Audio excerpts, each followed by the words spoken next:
Friends, welcome to ಕನ್ನಮಡಿ IAS and KS YouTube channel. I hope ನಿನ್ನೆ ನಾನು ಒಂದು ವಿಡಿಯೋನ ಅಪ್ಲೋಡ್ ಮಾಡಿದ್ದೆ.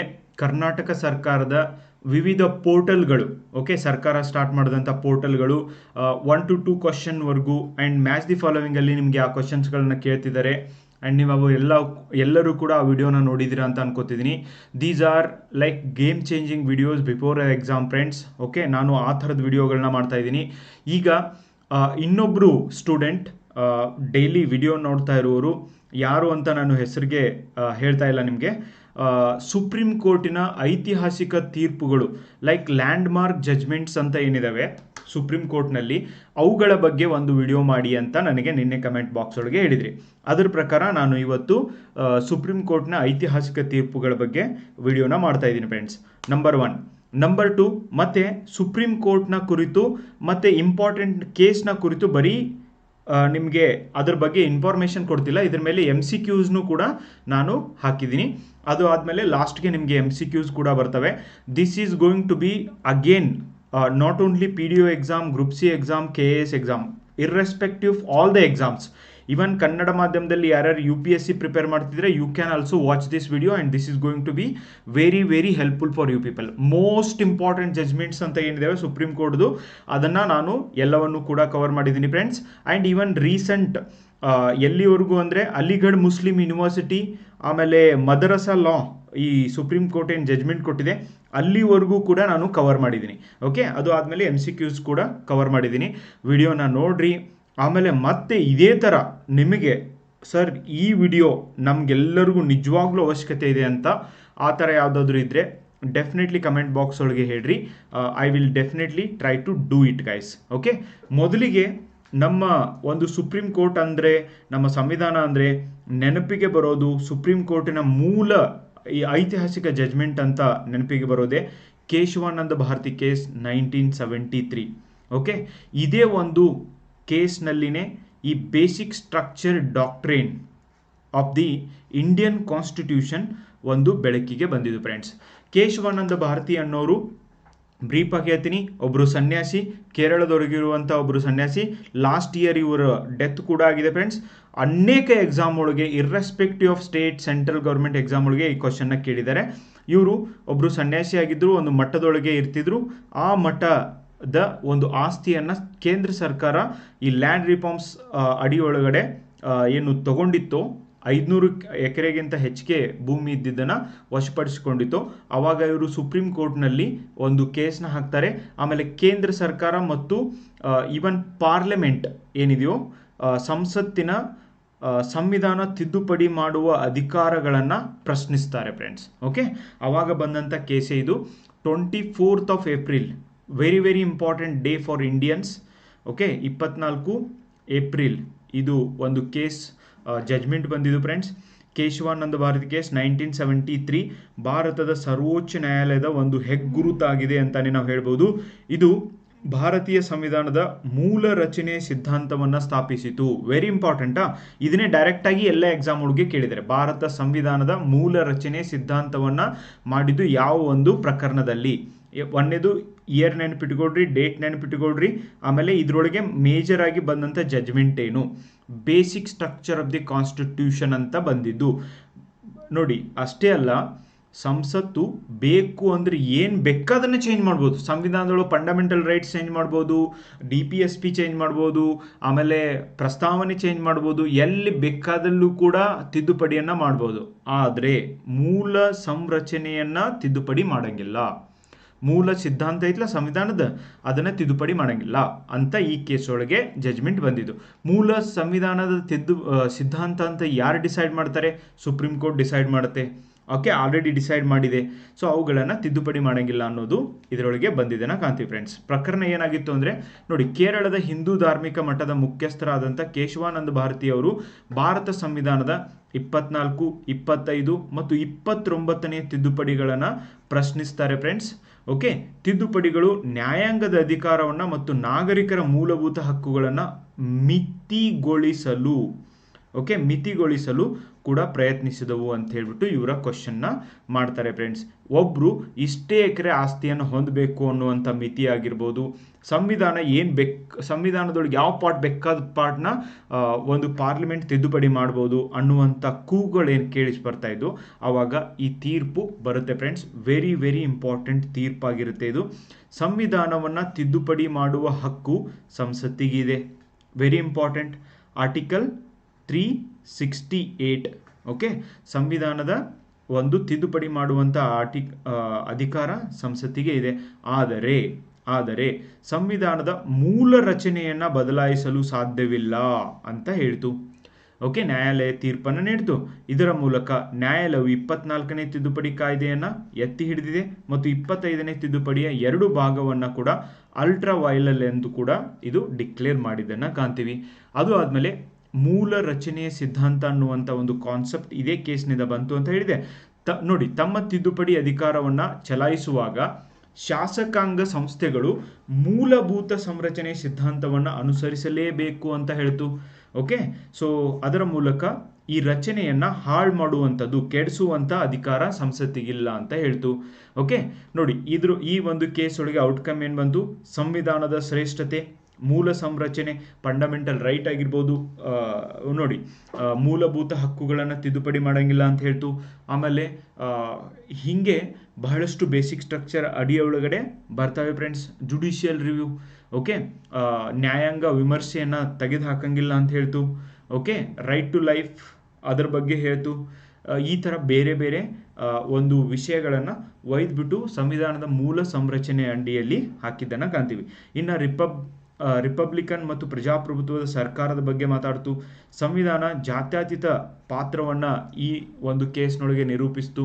ಶಾಸಕಾಂಗ, ಕಾರ್ಯಾಂಗ, ನ್ಯಾಯಾಂಗದ ನಡುವಿನ ಅಧಿಕಾರಗಳ ಪ್ರತ್ಯೇಕತೆಯನ್ನು article 50 of the Indian constitution talks about the separation of power between executive, legislature and judiciary. Okay, ಅದರ ಬಗ್ಗೆ ಒಂದು ಮುನ್ನೆಚ್ಚರಿಕೆಯನ್ನು ಕೊಡ್ತು. ಓಕೆ, ಸಂವಿಧಾನದ ಫೆಡರಲ್ ಪಾತ್ರ ಮೀನ್ಸ್ ಸಂವಿಧಾನ ಯಾವ ಥರ ಕೇಂದ್ರಕ್ಕೂ ಮತ್ತು ರಾಜ್ಯಕ್ಕೂ ಕೂಡ ಒಂದು ಮಹತ್ವದ ಪಾತ್ರ ವಹಿಸ್ತದೆ ಅಂತ ಹೇಳ್ತು. ಇನ್ನು ಇಲ್ಲಿ ಬೆಂಚ್, ಈ ಒಂದು ಸುಪ್ರೀಂ ಕೋರ್ಟ್ನ ಬೆಂಚ್ನಲ್ಲಿ ಅತಿ ಹೆಚ್ಚು ಜಡ್ಜಸ್ಗಳು ಇಲ್ಲಿವರೆಗೂ ಅತಿ ಹೆಚ್ಚು ಜಡ್ಜಸ್ಗಳು ಸೇರಿ ಒಂದು ತೀರ್ಪನ್ನು ಕೊಟ್ಟಿರುವಂಥ ತೀರ್ಪು ಅಂದರೆ ಅದು ಕೇಶವಾನಂದ ಭಾರತಿ ಕೇಸ್. SM ಸಿಕ್ರಿ ಇವರು ಮುಖ್ಯ ನ್ಯಾಯಮೂರ್ತಿ ಆಗಿದ್ರು ಫ್ರೆಂಡ್ಸ್. ಇಂಪಾರ್ಟೆಂಟ್ ಇದು ಕೂಡ, ಯಾರು ಮುಖ್ಯ ನ್ಯಾಯಮೂರ್ತಿ ಆಗಿದ್ರು ಅಂತ ನಿಮಗೆ ಕೇಳ್ತಾರೆ.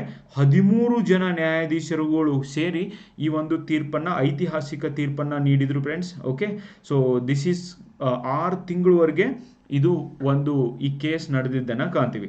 13 ಜನ ಎದಕ್ಕಂದರೆ 7 ಜನ ಸಹಮತಿ, 6 ಜನ ಅಪೋಸಿಟ್, ಈ ಥರ. ಓಕೆ, ಮೆಜಾರಿಟಿ ಯಾವ ಕಡೆ ಬರುತ್ತೆ ಅವರು ಆ ಒಂದು ಜಜ್ಮೆಂಟ್ನ ಫಾಲೋ ಮಾಡ್ತಾರೆ ಫ್ರೆಂಡ್ಸ್. ಓಕೆ, ಇದರಿಂದ ಏನು ವಿವಾದ ಆಯಿತು ಅನ್ನೋದು ಕೂಡ ನಮಗೆ ಇಂಪಾರ್ಟೆಂಟ್. ಈ ತೀರ್ಪು ವಿವಾದಾಸ್ಪದವಾಗಿತ್ತು ಮತ್ತು ಸರ್ಕಾರವು ನ್ಯಾಯಮೂರ್ತಿ AN ಮುಖ್ಯ ನ್ಯಾಯಮೂರ್ತಿ ಕಚೇರಿಗೆ ನೋಡಿ ಈ ಒಂದು ಪ್ರಕರಣದ ಪರಿಶೀಲನೆಗಾಗಿ ಯತ್ನಿಸಿತು. ಆದರೆ ಅಂತಿಮವಾಗಿ ಇದು ವಿಫಲವಾಯಿತು. ಅಂದರೆ ಈ ತೀರ್ಪನ್ನು ಚೇಂಜ್ ಮಾಡಬೇಕು ಅಂತ ಕೇಂದ್ರ ಸರ್ಕಾರ ಎಷ್ಟೇ ಪ್ರಯತ್ನ ಮಾಡಿದರೂ ಕೂಡ ಈ ಒಂದು ಕೆಲಸದಲ್ಲಿ ಕೇಂದ್ರ ಸರ್ಕಾರ ಸಕ್ಸಸ್ಫುಲ್ ಆಗಲಿಲ್ಲ. ಸೊ ಇಲ್ಲಿವರೆಗೂ ಸಂವಿಧಾನದಲ್ಲಿ ಏನೇ ಬದಲಾವಣೆಯನ್ನು ಕೇಂದ್ರ ಸರ್ಕಾರ ಅಥವಾ ಸಂಸತ್ತು ತರ್ಬೋದು, ಆದರೆ ಮೂಲ ಸಂರಚನೆಯಲ್ಲಿ ಅಲ್ಲ. ಮೂಲ ಸಂರಚನೆ ಹೌದು ಅಲ್ಲೋ ಅಂತ ಯಾರು ಡಿಸೈಡ್ ಮಾಡ್ತಾರೆ? ಸುಪ್ರೀಂ ಕೋರ್ಟ್ ಡಿಸೈಡ್ ಮಾಡುತ್ತೆ. ಅಂದರೆ ನಮ್ಮ ದೇಶದೊಳಗೆ ಅತ್ಯಂತ ಹೈಯೆಸ್ಟ್ ಕೋರ್ಟ್, ಸಂವಿಧಾನವನ್ನು ರಕ್ಷಣೆ ಮಾಡುವಂಥದ್ದು, ಸಂವಿಧಾನದ ರಕ್ಷಕ ಯಾರು? Supreme court. ಜನರ ಲಾಸ್ಟ್ ರಕ್ಷಕ ಯಾರು? ಕೋರ್ಟ್ ಆಗಿದೆ ಫ್ರೆಂಡ್ಸ್, ಸುಪ್ರೀಂ ಕೋರ್ಟ್ ಆಗಿದೆ, ನ್ಯಾಯಾಂಗ ವ್ಯವಸ್ಥೆ ಆಗಿದೆ. ಓಕೆ, ಇಷ್ಟು ನ್ಯೂಸ್ ಕೇಶವಾನಂದ ಭಾರತಿ ಕೇಸಿಂದ ನೆನಪಿಟ್ಕೋಬೇಕು. ನೆಕ್ಸ್ಟ್, ಮಿನರ್ವಾ ಮಿಲ್ಸ್ ಪ್ರಕರಣ, ವೆರಿ ವೆರಿ ಇಂಪಾರ್ಟೆಂಟ್ ಪ್ರಕರಣ. Minerva mills versus union of India case ಅಂತಲೇ ನಾವು ಇದು ಕರಿತೀವಿ. May 9th, 1980 ಅನೇಕ ಎಕ್ಸಾಮ್ ಒಳಗೆ ಈ ಪ್ರಶ್ನೆನ ಕೇಳಿದ್ದಾರೆ ಆಲ್ರೆಡಿ. ಓಕೆ, ಸೊ ಭಾರತೀಯ ಸಂವಿಧಾನಿಕ ಕಾನೂನಿನಲ್ಲಿ ಇದು ಕೂಡ ಒಂದು ಹೆಗ್ಗುರುತಾಗಿದೆ ಫ್ರೆಂಡ್ಸ್ ಈ ಪ್ರಕರಣ. ಓಕೆ, ಸೊ ಸಂವಿಧಾನದ ವ್ಯಾಖ್ಯಾನ ಮತ್ತು ಅಧಿಕಾರಗಳ ಪ್ರತ್ಯೇಕತೆಗೆ ಪ್ರಮುಖ ಪೂರ್ವ ನಿದರ್ಶನಗಳನ್ನು ಇಲ್ಲಿ ಸ್ಥಾಪಿಸಲಾಯಿತು. ಈ ಪ್ರಕರಣ ಎಲ್ಲಿ ನಡೀತು? I will tell you some very interesting things guys. ಈ ಪ್ರಕರಣ ನಡೆದಿದ್ದು ಎಲ್ಲಿ ಗೊತ್ತಾ? ಕರ್ನಾಟಕದೊಳಗೆ. ಓಕೆ, ನಾನು ಎಷ್ಟು ವರ್ಷದಿಂದ ಪಾಲಿಟಿ ಓದಿದ್ದೀನಿ, ಬಟ್ ಮಿನರ್ವಾ ಮಿಲ್ಸ್ ಕರ್ನಾಟಕದೊಳಗೆ ಇದೆ ಅಂತ ನನಗೆ ಗೊತ್ತಿರಲಿಲ್ಲ ಫ್ರೆಂಡ್ಸ್. ಓಕೆ, ಕರ್ನಾಟಕದಲ್ಲಿ ಈ ಮಿನರ್ವಾ ಮಿಲ್ಸ್ ಎಂಬ ಜವಳಿ ಕಂಪನಿ ಇತ್ತೆ.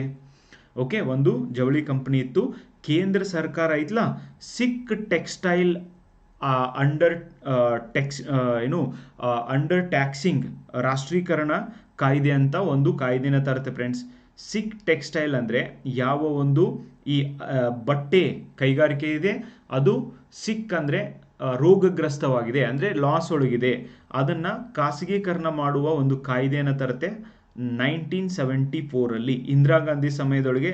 ಯಾವಾಗ ಬ್ಯಾಂಕುಗಳನ್ನು ರಾಷ್ಟ್ರೀಕರಣ ಮಾಡಿದ್ರು ಅದೇ ಸಂದರ್ಭದೊಳಗೆ ಅನೇಕ ಈ ಒಂದು ಪ್ರೈವೇಟ್ ಮತ್ತು ಸರ್ಕಾರಿ ಈ ಒಂದು ವಿಷಯಗಳನ್ನು ಮೀನ್ಸ್ ಕೆಲವೊಂದಿಷ್ಟು ಫ್ಯಾಕ್ಟ್ರಿಗಳನ್ನು ಕಂಪನಿಗಳನ್ನು ರಾಷ್ಟ್ರೀಕರಣ ಮಾಡಲಾಯಿತು, ಇನ್ಕ್ಲೂಡಿಂಗ್ ಏರ್ ಇಂಡಿಯಾ ಕೂಡ. ಓಕೆ, ಅಡಿಯಲ್ಲಿ ಈ ಕಂಪನಿಯನ್ನು ರಾಷ್ಟ್ರೀಕರಣಗೊಳಿಸಿತು. ಓಕೆ, ಅರ್ಜಿದಾರರು ರಾಷ್ಟ್ರೀಕರಣ ಮತ್ತು ಇತರ ನಿಬಂಧನೆ ಸಂವಿಧಾನಿಕ ಸಿಂಧುತ್ವವನ್ನು ಈ ಒಂದು ಕೇಸ್ನಲ್ಲಿ ಪ್ರಶ್ನಿಸ್ತಾರೆ. ನಾನು ಪ್ರಾರಂಭ ಮಾಡಿದಂಥ ಒಂದು ಕಂಪನಿಯನ್ನು ಅದು ಹೆಂಗೆ ಕೇಂದ್ರ ಸರ್ಕಾರ ರಾಷ್ಟ್ರೀಕರಣಗೊಳಿಸಿ ಅದು ಸರ್ಕಾರದ್ದು ಅಂತ ಡಿಕ್ಲೇರ್ ಮಾಡುತ್ತೆ ಅಂತ ಇವರ ಪ್ರಶ್ನೆ ಆಗಿರುತ್ತೆ ಫ್ರೆಂಡ್ಸ್. 1976 42nd ತಿದ್ದುಪಡಿ ಕಾಯ್ದೆಯ ಅಸಂವಿಧಾನಕ್ಕೆ ಎಂದು ಸುಪ್ರೀಂ ಕೋರ್ಟ್ ಇದಕ್ಕೆ ತೀರ್ಪನ್ನು ನೀಡಿತು. ಯಾಕೆಂದರೆ ಇದು ಸಂವಿಧಾನವನ್ನು ಮಾರ್ಪಡಿಸಲು ಸಂಸತ್ತಿಗೆ ಅಪರಿಮಿತ ಅಧಿಕಾರ ನೀಡಿದೆ ಅಂತ ಕೂಡ ಇವರು ಹೇಳಿದರು. ನೆಕ್ಸ್ಟ್, ಸಂವಿಧಾನವನ್ನು ತಿದ್ದುಪಡಿ ಮಾಡುವ ಸಂಸತ್ತಿನ ಅಧಿಕಾರವು ಸಂವಿಧಾನದಿಂದ ಸೀಮಿತವಾಗಿದೆ ಮತ್ತು ಸಂವಿಧಾನದ ಮೂಲ ರಚನೆಯನ್ನು ನಾಶಪಡಿಸಲು ಸಂಸತ್ತು ಈ ಅಧಿಕಾರವನ್ನು ಬಳಸುವಂತಿಲ್ಲ ಎಂದು ಹೇಳಿತು. ಓಕೆ, ಸಂವಿಧಾನ ಪಾರ್ಲಿಮೆಂಟ್ಗೆ ಸಂಸತ್ತಿಗೆ ಸಂವಿಧಾನವನ್ನು ತಿದ್ದುಪಡಿ ಮಾಡುವ ಅಧಿಕಾರವನ್ನು ಕೊಟ್ಟಿದೆ, ಆದರೆ ಮೂಲ ಸಂರಚನೆಯನ್ನು ತಿದ್ದುಪಡಿ ಮಾಡುವ ಅಧಿಕಾರವನ್ನು ಕೊಟ್ಟಿಲ್ಲ ಅಂತ ಕೂಡ ಹೇಳ್ತು ಫ್ರೆಂಡ್ಸ್. ಮಿನರ್ವಾ ಮಿಲ್ಸ್ ಪ್ರಕರಣದಲ್ಲಿ ಫೈನಲ್ ಆಗಿ ಏನೇನು ಔಟ್ಕಮ್ ಅದು ಅಂದರೆ ಸಂಸತ್ತಿಗೆ ಸಂವಿಧಾನವನ್ನು ಬದಲಾಯಿಸುವ ಅಧಿಕಾರವಿದೆ, ಆದರೆ ಅದನ್ನು ಮೂಲ ರಚನೆಯನ್ನು ಹಾನಿ ಮಾಡುವ ಅಧಿಕಾರ ಇಲ್ಲ ಅಂತ ಹೇಳ್ತು. ಮೂಲಭೂತ ಹಕ್ಕುಗಳನ್ನು ಸಂಸತ್ತಿನಿಂದ ತಿದ್ದುಪಡಿ ಮಾಡಬಹುದು, ಆದರೆ ಅವು ಮೂಲಭೂತ ರಚನಾತ್ಮಕ ಸಿದ್ಧಾಂತಗಳೊಂದಿಗೆ ಸ್ಥಿರವಾಗಿರಬೇಕು ಅಂತ ಕೂಡ ಹೇಳ್ತು. ನೆಕ್ಸ್ಟ್, ನ್ಯಾಯಾಂಗ ಪರಿಶೀಲನೆಯ ಸಂವಿಧಾನಿಕ ಚೌಕಟ್ಟಿನ ಅತ್ಯಗತ್ಯ ಭಾಗವಾಗಿದೆ ಅಂತ ಕೂಡ ಹೇಳಿತು. ನ್ಯಾಯಾಂಗ ಪರಿಶೀಲನೆ, ಜುಡಿಷಿಯಲ್ ರಿವ್ಯೂ, ಇದೇ ಇಂಪಾರ್ಟೆಂಟ್ ಫ್ರೆಂಡ್ಸ್. ಓಕೆ, ನೆಕ್ಸ್ಟ್, ರಾಜ್ಯ ಶಾಸಕಾಂಗಗಳ ಮೇಲೆ ಸಂಸತ್ತಿನ ಪರಮಾಧಿಕಾರವನ್ನು ದೃಢಪಡಿಸಲಾಗಿದೆ ಅಂತ ಕೂಡ ಹೇಳಿತು. ಈಗ ಮೂಲಭೂತ ಹಕ್ಕುಗಳು ಮತ್ತು ರಾಜ್ಯ ನಿರ್ದೇಶಕ ತತ್ವಗಳ ಒಂದು ಎರಡಕ್ಕೂ ಕೂಡ ಏನು ಜಗಳ ಹತ್ತಿರುತ್ತೆ. ಲಾರ್ಜರ್ ಜನರಿಗೆ ಅಂದರೆ ಲಾರ್ಜ್ ಪರ್ಸ್ಪೆಕ್ಟಿವ್ ಅಲ್ಲಿ ಯಾವ ಒಂದು ರಾಜನೀತಿ ನಿರ್ದೇಶಕ ತತ್ವಗಳು ಅಪ್ಲಿಕೇಬಲ್ ಆಗ್ತವೋ ಅಥವಾ ಮೂಲಭೂತ ಹಕ್ಕುಗಳು ಅಪ್ಲಿಕೇಬಲ್ ಆಗ್ತವೋ ಅನ್ನುವಂಥ ಒಂದು ಕ್ವಶನ್ ಕೂಡ ಇಲ್ಲಿ ರೇಜ್ ಆಗುತ್ತೆ ಫ್ರೆಂಡ್ಸ್. ಆದರೆ ಹೆಚ್ಚು ಜನರಿಗೆ ಯಾವ ಅಪ್ಲಿಕೇಬಲ್ ಆಗ್ತವೆ ಅದರ ಮೇಲೆ ನಾವು ನಿರ್ಧಾರವನ್ನು ತೆಗೆದುಕೊಳ್ಬೇಕು ಅಂತ ಹೇಳಿಬಿಟ್ಟು ಕೂಡ ಇಲ್ಲಿ ಒಂದು ನಿರ್ಧಾರವನ್ನು ತೆಗೆದುಕೊಳ್ಳಾಯಿತು. Minerva mills case. ಓಕೆ, ಜನರ ಮೂಲಭೂತ ಹಕ್ಕುಗಳನ್ನು ತಿದ್ದುಪಡಿ ಮಾಡುವ ಅಧಿಕಾರ ಇದೆ, ಆದರೆ ತೆಗೆದುಹಾಕುವಂಥ ಅಧಿಕಾರ ಸುಪ್ರೀಂ ಕೋರ್ಟ್ಗೆ ಅಥವಾ ಕೇಂದ್ರ ಸರ್ಕಾರಕ್ಕೆ ಸಂಸತ್ತಿಗೆ ಇಲ್ಲ ಅಂತ ಹೇಳ್ತು. ಡೇಟ್ ನೆನಪಿಟ್ಕೊಳ್ರಿ. ಆಮೇಲೆ ಮೂಲ ಸಂರಚನೆ ಬಗ್ಗೆ ಕೂಡ ಇಲ್ಲಿ ಚರ್ಚೆ ಆಗಿದ್ದನ್ನು ನಾವು ಕಾಣ್ತೇವೆ. Next, Shankari Prasad versus union of India case 1951. ಮೊದಲ ಬಾರಿಗೆ ಸಂವಿಧಾನ ಜಾರಿಗೆ ಬಂದಂಥ ಮೊದಲ ತಿದ್ದುಪಡಿ ಮಾಡಿದ್ದು Shankari Prasad versus union of India case. ವಿಷಯ ಏನಾಗಿತ್ತು ಅಂದರೆ ಸಂವಿಧಾನ ತಿದ್ದುಪಡಿ ಅನ್ವಯಿಸಬಹುದಾದ ಒಂದು ವ್ಯಾಪ್ತಿ ಬಗ್ಗೆ ಇಲ್ಲಿ ತೀರ್ಪು ಬರುತ್ತೆ ಫ್ರೆಂಡ್ಸ್. ತೀರ್ಮಾನ ಏನಾಗುತ್ತೆ ಅಂದರೆ ಆರ್ಟಿಕಲ್ 360 ಅಡಿಯಲ್ಲಿ ಸಂವಿಧಾನ ತಿದ್ದುಪಡಿ ಮಾಡುವ ಪ್ರಾಧಿಕಾರ ಮೂಲಭೂತ ಹಕ್ಕುಗಳಿಗೆ ಅನ್ವಯವಾಗುತ್ತದೆ ಎಂದು ಇಲ್ಲಿ ನಿರ್ಧರಿಸಲಾಯಿತು. ಇದರ ಪ್ರಭಾವ ಏನಾಯ್ತು ಅಂದರೆ ಹಕ್ಕುಗಳ ವಿಚಾರದಲ್ಲಿ ಸಂಸತ್ತಿನ ಪ್ರಭಾವ ಹೆಚ್ಚಾಯಿತು. ಅಂದರೆ ಎಸ್, ಮೂಲಭೂತ ಹಕ್ಕುಗಳನ್ನು ಕುರಿತು ಕೂಡ ಸಂಸತ್ತು ತಿದ್ದುಪಡಿನ ತರಬಹುದು, ಬದಲಾವಣೆ ಮಾಡಬಹುದು ಅಂತ ಈ ಒಂದು ತೀರ್ಪಿನಲ್ಲಿ ಹೇಳಿತು. ಬಟ್ ಕೇಶವಾನಂದ ಭಾರತಿ ಕೇಸ್ ಒಳಗೆ ಎಸ್, ನೀವು ತಿದ್ದುಪಡಿನ ತರಬಹುದು, ಆದರೆ ಮೂಲ ಸಂರಚನೆಯಲ್ಲಿ ತಿದ್ದುಪಡಿನ ತರಂಗಿಲ್ಲ ಅಂತ ಹೇಳ್ತು ಫ್ರೆಂಡ್ಸ್. ಇದೇ ಕೇಸ್ನ ಲೇಟರ್ 1973 ಬದಲಾವಣೆ ಮಾಡಿದ್ದನ್ನು ನಾವು ಕಾಣ್ತೀವಿ. Next, Golaknath case 1967. ಇದು ಕೂಡ ಇಂಪಾರ್ಟೆಂಟ್. ಸೊ ವಿಷಯ ಏನಾಗಿತ್ತು ಅಂದರೆ Golaknath versus union of India case ಸಂವಿಧಾನ ತಿದ್ದುಪಡಿ ಮತ್ತು ಮೂಲಭೂತ ಹಕ್ಕುಗಳ ಬಗ್ಗೆ ಇಲ್ಲಿ ಒಂದು ವಿಷಯ ಚರ್ಚೆಗೆ ಬಂತು. ಇದರ ತೀರ್ಮಾನ ಏನಾಗಿತ್ತು ಅಂದರೆ ಸಂವಿಧಾನ ತಿದ್ದುಪಡಿ ಮೂಲಭೂತ ಹಕ್ಕುಗಳನ್ನು ಹಾನಿಗೊಳಿಸಬಾರದು ಅನ್ನೋದೇ ಇಲ್ಲಿನ ಮೂಲ ಒಂದು ತೀರ್ಮಾನ ಬಂದಿದ್ದನ್ನು ಕಾಣ್ತೀವಿ. ಇದರ ಪ್ರಭಾವ ಏನು ಆಯಿತು ಅಂದರೆ ಸಂವಿಧಾನವು ಜನರ ಹಕ್ಕುಗಳನ್ನು ರಕ್ಷಿಸುವ ಸಲುವಾಗಿ ಬಲವಾದ ನಿಲುವುಗಳನ್ನು ಈ ಒಂದು ಕೇಸ್ನಲ್ಲಿ ತಾಳಿದ್ದನ್ನು ಕಾಣ್ತೀವಿ. Okay, important. Maneka Gandhi versus union of India case. Maneka Gandhi versus union of India case 1978. ಈ ಇಯರ್ಸ್ಗಳನ್ನೆಲ್ಲ ನೆನಪಿಟ್ಕೊಳ್ರೆ ವಿಷಯ ಏನಾಗಿತ್ತು? ಆರ್ಟಿಕಲ್ 21 ಅಡಿಯಲ್ಲಿ ಜೀವಮಾನ ಮತ್ತು ಸ್ವತಂತ್ರದ ವ್ಯಾಖ್ಯಾನವನ್ನು ಕೊಡಬೇಕು ಅನ್ನೋದಾಗಿತ್ತು. ಓಕೆ, ತೀರ್ಮಾನ ಏನು ಮಾಡಲಾಯಿತು? ಕ್ರಿಯಾತ್ಮಕ ನ್ಯಾಯೋಚಿತತೆ, procedure established by law. It's very very important. ಕ್ರಿಯಾತ್ಮಕ ನ್ಯಾಯೋಚಿತ, ಪ್ರೊಸೀಜರ್ ಎಸ್ಟಾಬ್ಲಿಷ್ಡ್ ಬೈ ಲಾ.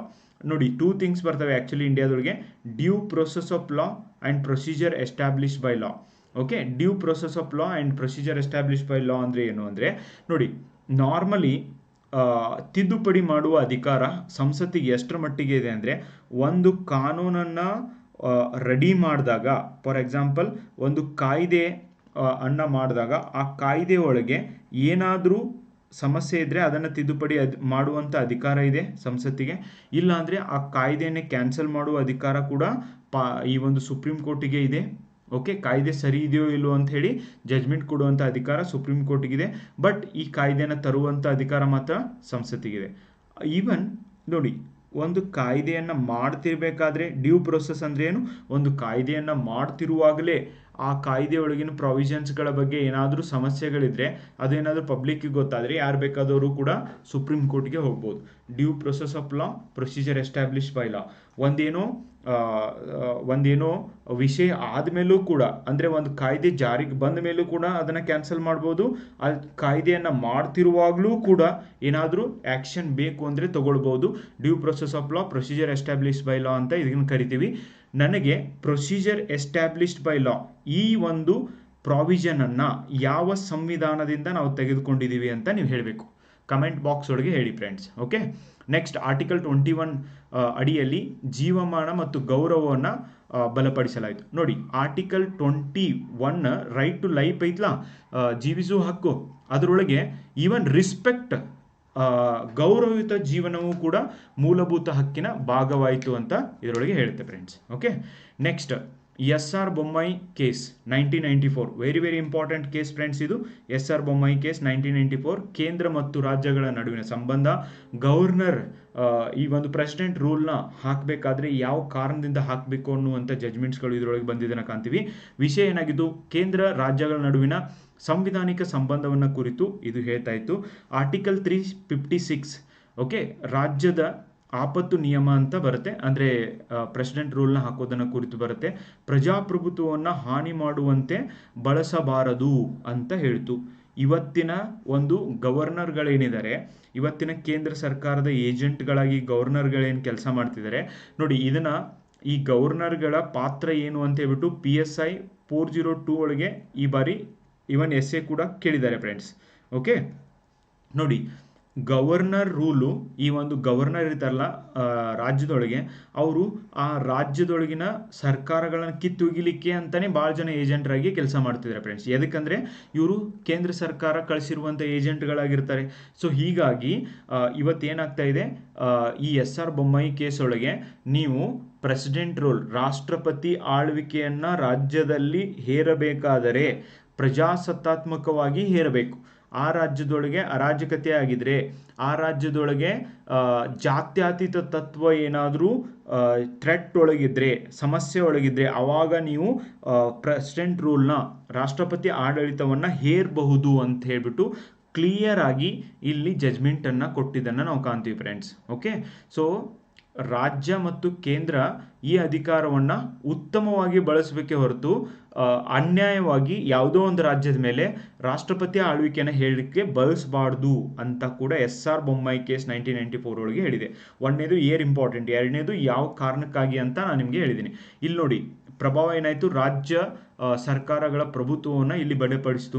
ಹೆಂಗೆ ಬೇಕಾದಂಗೆ ತಮ್ಮ ಮನಸ್ಸಿಗೆ ಬಂದಂಗೆ ಕೇಂದ್ರ ಸರ್ಕಾರ ರಾಜ್ಯಗಳಲ್ಲಿ ರಾಷ್ಟ್ರಪತಿ ಆಳ್ವಿಕೆಯನ್ನು ಹೇರಂಗಿಲ್ಲ ಅಂತ ಹೇಳ್ತು.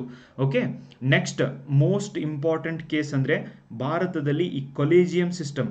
ಓಕೆ, ಕೊಲೇಜಿಯಂ ವ್ಯವಸ್ಥೆ ಅಂತ ಏನಿರ್ತೀವಿ ನಾವು ಜಡ್ಜಸ್ಗಳನ್ನ ಅಪಾಯಿಂಟ್ ಮಾಡುವಂಥ ಒಂದು ವ್ಯವಸ್ಥೆ 1993ಯಲ್ಲಿ ಇದನ್ನು ಸ್ಥಾಪಿಸಲಾಯಿತು ಫ್ರೆಂಡ್ಸ್.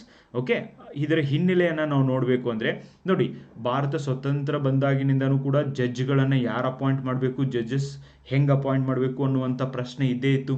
ಓಕೆ, ಆದರೆ 1993 ಆದಮೇಲೆ ಕೊಲೇಜಿಯಂ ವ್ಯವಸ್ಥೆಯನ್ನು ಜಾರಿಗೆ ತರಲಾಯಿತು. ಅದಕ್ಕೆ ಒಂದು ಸಮಿತಿ ಅಂತ ಮಾಡಲಾಯಿತು. ಸೀನಿಯರ್ ಮೋಸ್ಟ್ ಜಡ್ಜಸ್ಗಳಿರುವಂಥ ಒಂದು ಸಮಿತಿ ಅದು. ಕೊಲೇಜಿಯಂ ಅಂದರೆ nothing but it's a group of people. ಅವರು ಮುಂದಿನ ಜಡ್ಜ್ ಯಾರಾಗಬೇಕು ಅವರ ಎಕ್ಸ್ಪೀರಿಯನ್ಸ್ ಮೇಲೆ ಇವರೆಲ್ಲ ಡಿಸೈಡ್ ಮಾಡ್ತಿದ್ರು ಫ್ರೆಂಡ್ಸ್. ಓಕೆ, ಈ ಒಂದು ವ್ಯವಸ್ಥೆ ಕೊಲೇಜಿಯಂ ವ್ಯವಸ್ಥೆ ಭಾರತದೊಳಗೆ ಬರಬೇಕು ಅಂತ ನಿರ್ಧಾರ ಆಗಿದ್ದೆ ಸೆಕೆಂಡ್ ಜಡ್ಜಸ್ ಕೇಸ್ 1993 ಅಂತ ಇದಕ್ಕೆ ಕರಿತೀವಿ. ಭಾಳ ಎಕ್ಸಾಮ್ ಒಳಗೆ ಕ್ವಶನ್ ಕೇಳಿದ್ದಾರೆ, ಇಷ್ಟು ನಿಮಗೆ ನೆನಪಿರಲಿ.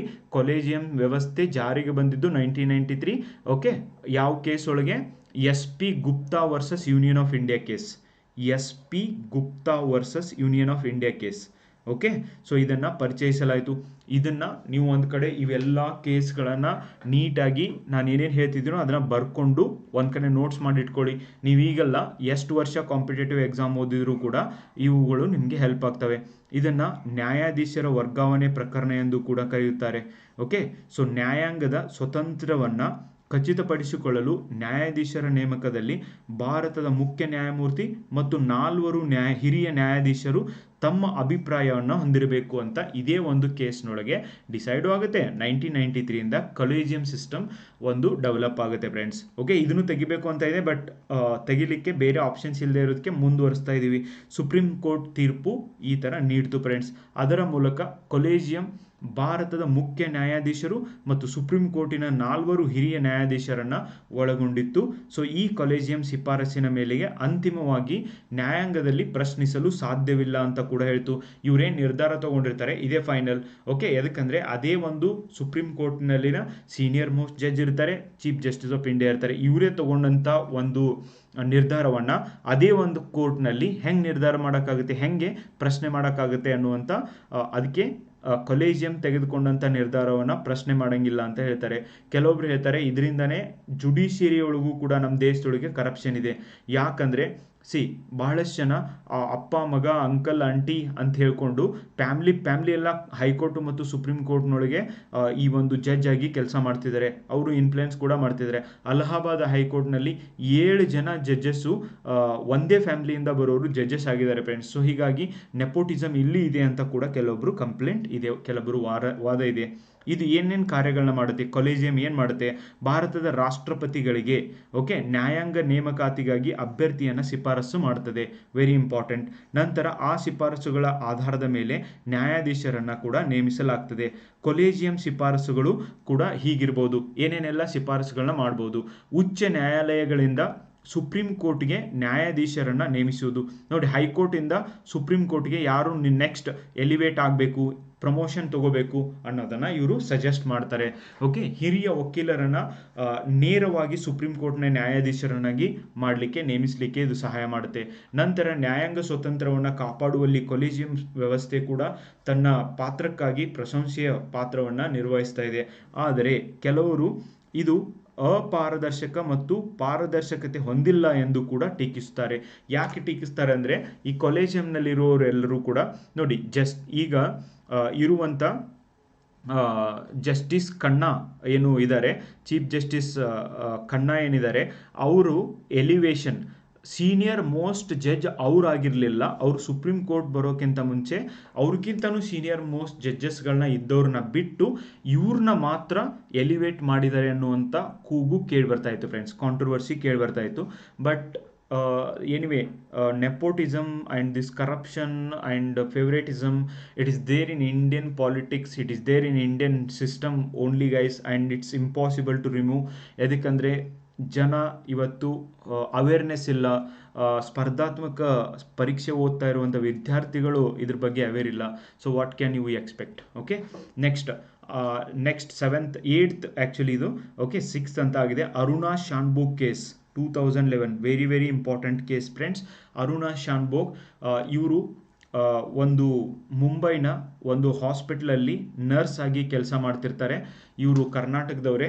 ಇವರು ನರ್ಸ್ ಆಗಿ ಕೆಲಸ ಮಾಡಿ ಒಂದು ದಿನ ಕೆಲಸ ಮುಗಿದ ಮೇಲೆ ಆ ಒಂದು ಹಾಸ್ಪಿಟಲ್ ಬಿಟ್ಟು ಹೋಗಬೇಕಾದ್ರೆ ರಾತ್ರಿ ವೇಳೆ ಅಲ್ಲಿನ ಹಾಸ್ಪಿಟಲಲ್ಲಿರುವಂಥ ಒಬ್ಬ ನರ್ಸ್, ಅವನು ಕೂಡ ಅಟೆಂಡರ್, ಆ ಅಟೆಂಡರ್ ಇದ್ದವನು ಈ ಅರುಣಾ ಶಾನ್ಭೋಗ್ ಅನ್ನುವರನ್ನ ರೇಪ್ ಮಾಡ್ತಾನೆ ಫ್ರೆಂಡ್ಸ್. ರೇಪ್ ಮಾಡಿ, ಬರೀ ರೇಪ್ ಮಾಡಿಬಿಡೋದಿಲ್ಲ, ಅವರನ್ನು ಕುತ್ತಿಗೆಗೆ ಕಾಲಿಗೆಲ್ಲ ಚೈನ್ ಎಲ್ಲ ಕಟ್ಟಿ ಅವ್ರು ಎಲ್ಲಿ ಹೋಗಬಾರ್ದು ಅಂತ ಕಟ್ ಹಾಕಿ ರೇಪ್ ಮಾಡ್ತಾನೆ. ಸೊ ಆ ಒಂದು ರೇಪ್ ಆದಮೇಲೆ ಎಲ್ಲಿ ಬ್ರೈನ್ಗೆ ಬ್ಲಡ್ ಹೋಗಬೇಕಾಗಿತ್ತೋ ಆ ಬ್ಲಡ್ ಎಲ್ಲ ಚೈನ್ ಹಾಕಿದ್ರಿಂದ, ಕ್ಲಾಟಿಂಗ್ ಆಗಿರೋದ್ರಿಂದ ಒಂದೇ ಕಡೆ ಆ ಬ್ಲಡ್ ಎಲ್ಲ ಇದು ಆಗಿ ಇವ್ರಿಗೆ ನಾರ್ಮಲ್ ಆಗಿ ಏನು ಇವರು ಇದ್ರು, ಸೊ ಅಬ್ನಾರ್ಮಲ್ ಆಗಿ ಅವಾಗಿಂದ 30-40 ವರ್ಷದವರೆಗೆ ಇವರು ಬೆಡ್ ರಿಡನ್ ಆಗಿದ್ದಾರೆ ಫ್ರೆಂಡ್ಸ್. ನಾನು ರೇಪ್ ಕೇಸ್ಗಳು ಭಾರತದೊಳಗೆ ಯಾಕೆ ಹೆಚ್ಚಿಗೆ ಆಗ್ತಿದ್ದಾವೆ ಅಂತ ಒಂದು ಸಪ್ರೇಟಾಗಿ ಡೀಟೇಲ್ ಆಗಿ ವಿಡಿಯೋ ಮಾಡಿದ್ದೀನಿ, ನೀವು ನೋಡ್ಬೋದು. ಸೊ ಅದರೊಳಗೆ ಈ ಸ್ಟೋರಿನ ನಾನು ಪೂರ್ತಿ ಹೇಳಿದ್ದೀನಿ ಫ್ರೆಂಡ್ಸ್. ಅವಾಗಿಂದ ಜಸ್ಟ್ ಬೆಡ್ ರಿಡನ್ ಆಗಿದ್ರು, ಮಾತಿಲ್ಲ, ಕತಿ ಇಲ್ಲ, ಏನೂ ಇಲ್ಲ, ಬಟ್ ಜೀವಂತವಾಗಿ ಇದ್ರು. ಸೊ ಇವರನ್ನು ಈ ಥರ ನನ್ನ ಫ್ರೆಂಡ್ ಒಂದು ಬೆಡ್ ರಿಡನ್ ಆಗಿದ್ದಾರೆ, ಯಾವತ್ತು ಹಾಸ್ಪಿಟಲ್ ಒಳಗೆ ಇದ್ದಾರೆ, ಕೋಮಾ ಒಳಗಿದ್ದಾರೆ. ಇವರನ್ನು ಒಂದು ಶಾಂತಿಯುತವಾಗಿ ಜೀವ ಬಿಡಲಿಕ್ಕೆ ಇದಕ್ಕೆ ಯುಥಿನೇಷಿಯಾ ಅಥವಾ ಮರ್ಸಿ ಕಿಲ್ಲಿಂಗ್ ಅಂತ ಕರೀತಾರೆ ಫ್ರೆಂಡ್ಸ್. ಅಂದರೆ ಈ ಒಂದು ದಯಾಮರಣ ಅಂತ ಕರೀತಾರೆ ಕನ್ನಡದೊಳಗೆ. ದಯಾಮರಣವನ್ನು ಕೊಡಿ ಅಂತ ಹೇಳ್ಬಿಟ್ಟು ಇವರ ಫ್ರೆಂಡ್ ಪಿಂಕಿ ಪ್ರಾಮಾಣಿಕ್ ಅಂತ ಹೇಳ್ಬಿಟ್ಟು ಅವರು ಪ್ರೆಸ್ ರಿಪೋರ್ಟರ್, ಅವರು ಸುಪ್ರೀಂ ಕೋರ್ಟಿಗೆ ಹೋದಾಗ ಮರ್ಸಿ ಕಿಲ್ಲಿಂಗ್ ಬಗ್ಗೆ ಅರುಣಾ ಶಾನ್ಭೋಗ್ ಕೇಸ್ನೊಳಗೆ ಸುಪ್ರೀಂ ಕೋರ್ಟ್ ತೀರ್ಮಾನ ಮಾಡಿದ್ದನ್ನು ನಾವು ಕಾಣ್ತೀವಿ ಫ್ರೆಂಡ್ಸ್. ನಿರ್ದಿಷ್ಟ ಸಂದರ್ಭಗಳಲ್ಲಿ ನಿಷ್ಕ್ರಿಯ ಯುಥಿನೇಷಿಯಾ ಅನುಮೋದಿತವಾಗಿದೆ ಅಂತ ಹೇಳಿದ್ದನ್ನು ಕಾಣ್ತೀವಿ. ನಿರ್ದಿಷ್ಟ ಸಂದರ್ಭಗಳಲ್ಲಿ ಮಾತ್ರ ಡಾಕ್ಟರ್ ಡಿಸೈಡ್ ಮಾಡ್ಬೋದು ಇನ್ನು ಮುಂದೆ ಇವರಿಗೆ ಮೆಡಿಸಿನ್ ಕೊಡಬೇಕು ಕೊಡಬಾರ್ದು ಅಂತ. ಬಟ್ ಜನ ಡಿಸೈಡ್ ಮಾಡೋಂಗಿಲ್ಲ, ಅವ್ರ ರಿಲೇಟಿವ್ಸ್ ಡಿಸೈಡ್ ಮಾಡೋಂಗಿಲ್ಲ. ಹಾಗೇನಾದ್ರು ಡಿಸೈಡ್ ಮಾಡುವ ಅಧಿಕಾರ ಏನಾದರೂ ಜನರಿಗೆ ಕೊಟ್ಬಿಟ್ರೆ ಗಾಡ್, ಓಲ್ಡ್ ಪೇರೆಂಟ್ಸ್ನ ಎಲ್ಲರೂ ಕೊಂದಾಕ್ತಾರೆ ಫ್ರೆಂಡ್ಸ್. ಸೊ ಅದಕ್ಕೆ ಕೊಟ್ಟಿಲ್ಲ, that's really good.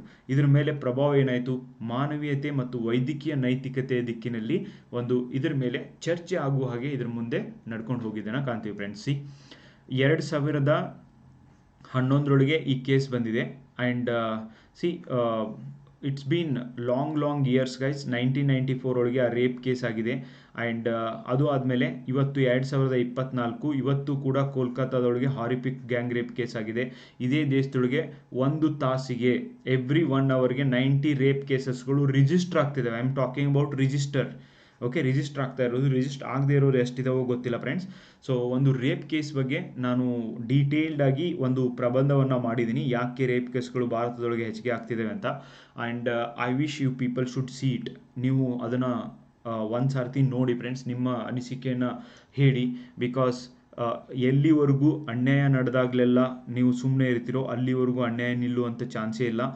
Okay, so ಇವನ್ ಕಲ್ಯಾಣ ಕರ್ನಾಟಕದ ವಿದ್ಯಾರ್ಥಿಗಳ ಜೊತೆಗೆ ಏನು ಅನ್ಯಾಯ ಆಗಿದೆ PDO ಎಕ್ಸಾಮ್ ಒಳಗೆ, ಸೊ ಇದನ್ನು ಯಾವತ್ತೂ ಕೂಡ ಸಹಿಸಲಿಕ್ಕೆ ಸಾಧ್ಯ ಇಲ್ಲ ಫ್ರೆಂಡ್ಸ್. ಬಟ್ ಇದ್ರ ಮೇಲೆ ನಾನು ವಿಡಿಯೋಗಳನ್ನ ಕೂಡ ಮಾಡಿದ್ದೀನಿ. ಆ್ಯಂಡ್ ಇವನ್ ಜನರಿಗೆ ಕೂಡ ಕೇಳಿದ್ದೀನಿ, ಸ್ಟೂಡೆಂಟ್ಸೇ ಅದ್ರ ಬಗ್ಗೆ ವಿಚಾರ ಮಾಡ್ತಾ ಇಲ್ಲ. ಓಕೆ, ಸೊ ಸೀರಿಯಸ್ ಆಗಿಲ್ಲ. ನೀವು ಸೀರಿಯಸ್ ಆಗಿಲ್ಲ ಅಂದರೆ ಯಾರು ಕೇರ್ ಮಾಡ್ತಾರೆ? ಆ ಸರ್ಕಾರದವರಂತೂ ಮೊದಲೇ ಕೇರ್ ಮಾಡೋಂಗಿಲ್ಲ ಫ್ರೆಂಡ್ಸ್. ನೆಕ್ಸ್ಟ್ 7th ಒಂದು ಜಸ್ಟಿಸ್ KS ಪುಟ್ಟಸ್ವಾಮಿ ಕೇಸ್ ಅಂತ ಬರುತ್ತೆ ಫ್ರೆಂಡ್ಸ್. ಇದ್ರ ಬಗ್ಗೆ ನಾನು ಸಪ್ರೇಟಾಗಿ ಒಂದು ವಿಡಿಯೋನ ಕೂಡ ಮಾಡಿದ್ದೀನಿ, ನೀವು ಪೂರ್ತಿ ಡೀಟೇಲ್ ಅಂದರೆ ಅಲ್ಲಿ ನೋಡ್ಬೋದು. ಇಲ್ಲಿ ಇದು ಎದ್ರ ಬಗ್ಗೆ ಕೇಸ್ ಇತ್ತು ಅಂತ ನಾನು ಹೇಳ್ತೀನಿ friends. Okay, right to privacy ಬಗ್ಗೆ ಒಂದು ಮಹತ್ವವಾದಂಥ ಸುಪ್ರೀಂ ಕೋರ್ಟ್ನ ತೀರ್ಮಾನ ಬರುತ್ತೆ. ಓಕೆ, ಸೊ ಗೌಪ್ಯತೆ ಹಕ್ಕು ಅಂತ ಇದಕ್ಕೆ ಕರಿತೀವಿ. ಓಕೆ, ಇಲ್ಲಿ ತೀರ್ಮಾನ ಏನಾಗಿತ್ತು ಅಂದರೆ ರೈಟ್ ಟು ಪ್ರೈವಸಿ ಐತ್ಲಾ, ಅಂದರೆ ಖಾಸಗಿತನದ ಹಕ್ಕು ಅಂತ ನಾವು ಕನ್ನಡದೊಳಗೆ ಕರಿಬೋದು. ಓಕೆ, ಖಾಸಗಿತನದ ಹಕ್ಕು ಭಾರತ ಸಂವಿಧಾನದ ಆರ್ಟಿಕಲ್ 21 ಅಡಿಯಲ್ಲಿ ಬರುತ್ತೆ.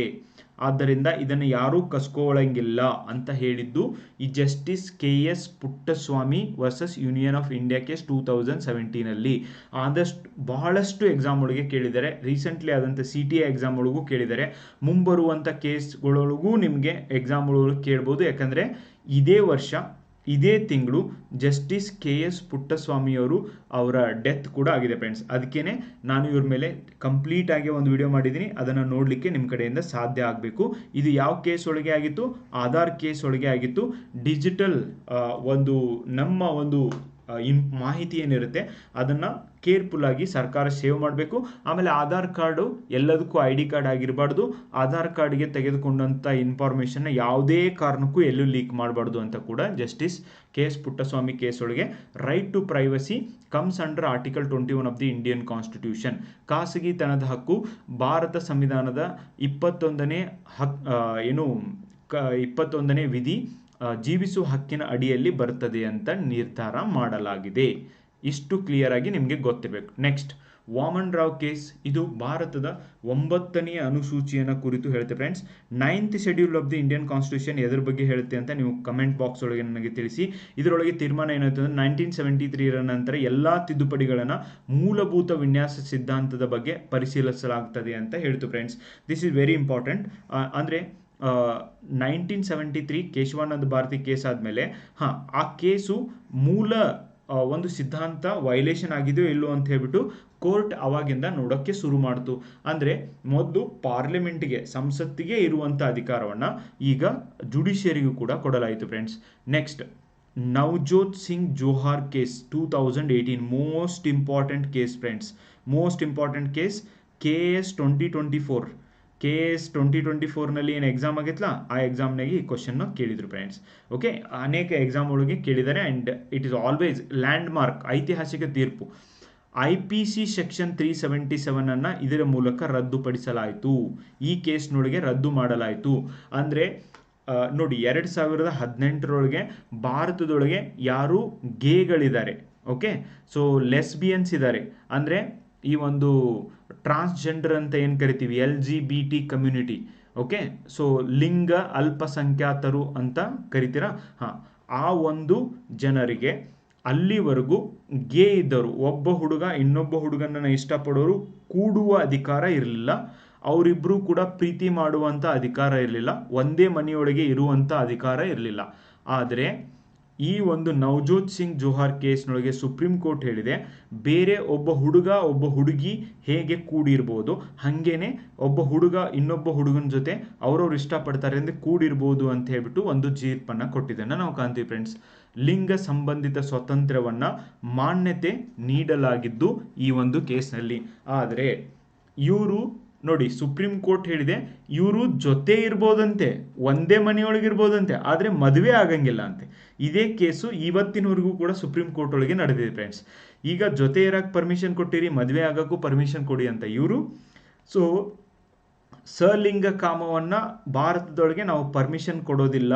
ಮೀನ್ಸ್ ಸಲಿಂಗ ಕಾಮಕ್ಕೆ ಪರ್ಮಿಷನ್ ಇದೆ, ಬಟ್ ವಿವಾಹ ಅಂತ ಏನು ಕರಿತೀವಿ, ಸಲಿಂಗ ವಿವಾಹ ಅಂತ ಏನು ಕರಿತೀವಿ, ಅದಕ್ಕೆ ಪರ್ಮಿಷನ್ ಇಲ್ಲ ಅಂತ ಕೇಂದ್ರ ಸರ್ಕಾರ ಹೇಳ್ತಾ ಇದೆ ಫ್ರೆಂಡ್ಸ್. ಓಕೆ, ಐ ಥಿಂಕ್ ಈ ಒಂದು ಕೇಸ್ನ ರಿಪ್ಲೇಸ್ ಮಾಡಲಿಕ್ಕೂ 75 ವರ್ಷ 60 ವರ್ಷ ಫೈಟ್ ಮಾಡಿದ್ದಾರೆ. ಇನ್ನು ಮದುವೆ ಆಗಲಿಕ್ಕೂ 50 ವರ್ಷ ಫೈಟ್ ಮಾಡಬೇಕು ಫ್ರೆಂಡ್ಸ್. ನೋಡಿ ಇವರ ಒಂದು ಪರಿಸ್ಥಿತಿ ಹೆಂಗಿದೆ. ಇದರಲ್ಲಿ ಲಿಂಗ ಸಂಬಂಧಿತ ಸ್ವಾತಂತ್ರ್ಯವನ್ನು ಮಾನ್ಯತೆ ನೀಡಲಾಯಿತು. LGBTQR ಕಮ್ಯುನಿಟಿ, ಓಕೆ, ಸೊ ಈ ಇವರಿಗೆ ಒಂದು ಹಕ್ಕುಗಳನ್ನು ಕೊಟ್ಟಿದ್ದು ಇದೇ ಒಂದು Navjot Singh Johar case friends. Very very important. ನೋಡಿ, LGBT, okay, lesbians, gays, bisexual, transgenders and queer. ಈ ಕ್ಯೂ ಇದೆ ಅಲ್ವಾ, ಕ್ವೀರ್ ಫ್ರೆಂಡ್ಸ್. ಕ್ವೀರ್ ಅಂದರೆ ಏನು ಗೊತ್ತಾ ನಿಮಗೆ? ನೋಡಿ, ಕ್ವೀರ್ ಅಂದರೆ ಇವ್ರಿಗೆ ಮೇಲ್ ಆರ್ಗನ್ನು ಇದೆ, ಓಕೆ, ಫೀಮೇಲ್ ಆರ್ಗನ್ನು ಇದೆ. ಇವ್ರಿಗೆ ಕ್ವೀರ್ ಅಂತ ಕರೀತಾರೆ ಫ್ರೆಂಡ್ಸ್. ಜಸ್ಟ್ ಇಮ್ಯಾಜಿನ್, ಮೇಲ್ ಆರ್ಗನ್ ಫೀಮೇಲ್ ಆರ್ಗನ್ ಎರಡೂ ಕೂಡ ಇದೆ. ಸೊ ಅವರಿಗೆ ಕ್ವೀರ್ ಅಂತ ಕರೀತಾರೆ. ಇದ್ರ ಬಗ್ಗೆ ನಿಮಗೆ ತಿಳ್ಕೊಳ್ಳುವಂಥ ಅವಶ್ಯಕತೆ ಇದೆ ಫ್ರೆಂಡ್ಸ್. ಬಿಕಾಸ್ ಇದೇ ದೇಶದೊಳಗೆ 100% ಪಾಪ್ಯುಲೇಷನ್ ಒಳಗೆ 50% ಮೇಲ್ ಪಾಪ್ಯುಲೇಷನ್ ಇದ್ದರೆ 48% ಫೀಮೇಲ್ ಪಾಪ್ಯುಲೇಷನ್ ಇದೆ. ಆ್ಯಂಡ್ ಡೋಂಟ್ ಫಾರ್ಗೆಟ್ 2% ಈ ಒಂದು ಅಲ್ಪಸಂಖ್ಯಾತರು, ಲಿಂಗ ಸಂಬಂಧಿತ ಅಲ್ಪಸಂಖ್ಯಾತರು ಕೂಡ ಇದ್ದಾರೆ. ಇದನ್ನು ಕೂಡ ನಾವು ಮರೆಯೋ ಹಾಗಿಲ್ಲ. ಇವ್ರ ಬಗ್ಗೆ ತಿಳ್ಕೊಳ್ಳೋದ್ರೊಳಗೆ ಏನೂ ತಪ್ಪಿಲ್ಲ. ಬಿಕಾಸ್ ನಾವು ಹೆಂಗೆ ಒಬ್ಬ ಹುಡುಗ ಹುಡುಗಿ ಆಗಿದ್ವಿ, ಹಾಗೇನೆ because of biological reason so ಅವರು ಆ ಥರ LGBTಗಳು ಆಗಿದ್ದಾರೆ ಫ್ರೆಂಡ್ಸ್. ಸೊ ಹಾಗಾಗಿ ಅವ್ರಿಗೂ ಕೂಡ ರೆಸ್ಪೆಕ್ಟ್ ಕೊಡುವಂಥ ಅವಶ್ಯಕತೆ ಇದೆ. ಅವ್ರನ್ನೂ ಕೂಡ ಮನುಷ್ಯರಂತೆ ನಾವು ಟ್ರೀಟ್ ಮಾಡುವಂಥ ಅವಶ್ಯಕತೆ ಇದೆ friends. Okay, next, lily Thomas case 2013. Okay, so ಇಲ್ಲಿ ಶಾಸಕರ ಒಂದು ನಿರ್ಧಾರವನ್ನು ತೆಗೆದುಕೊಳ್ಳಲಾಯಿತು.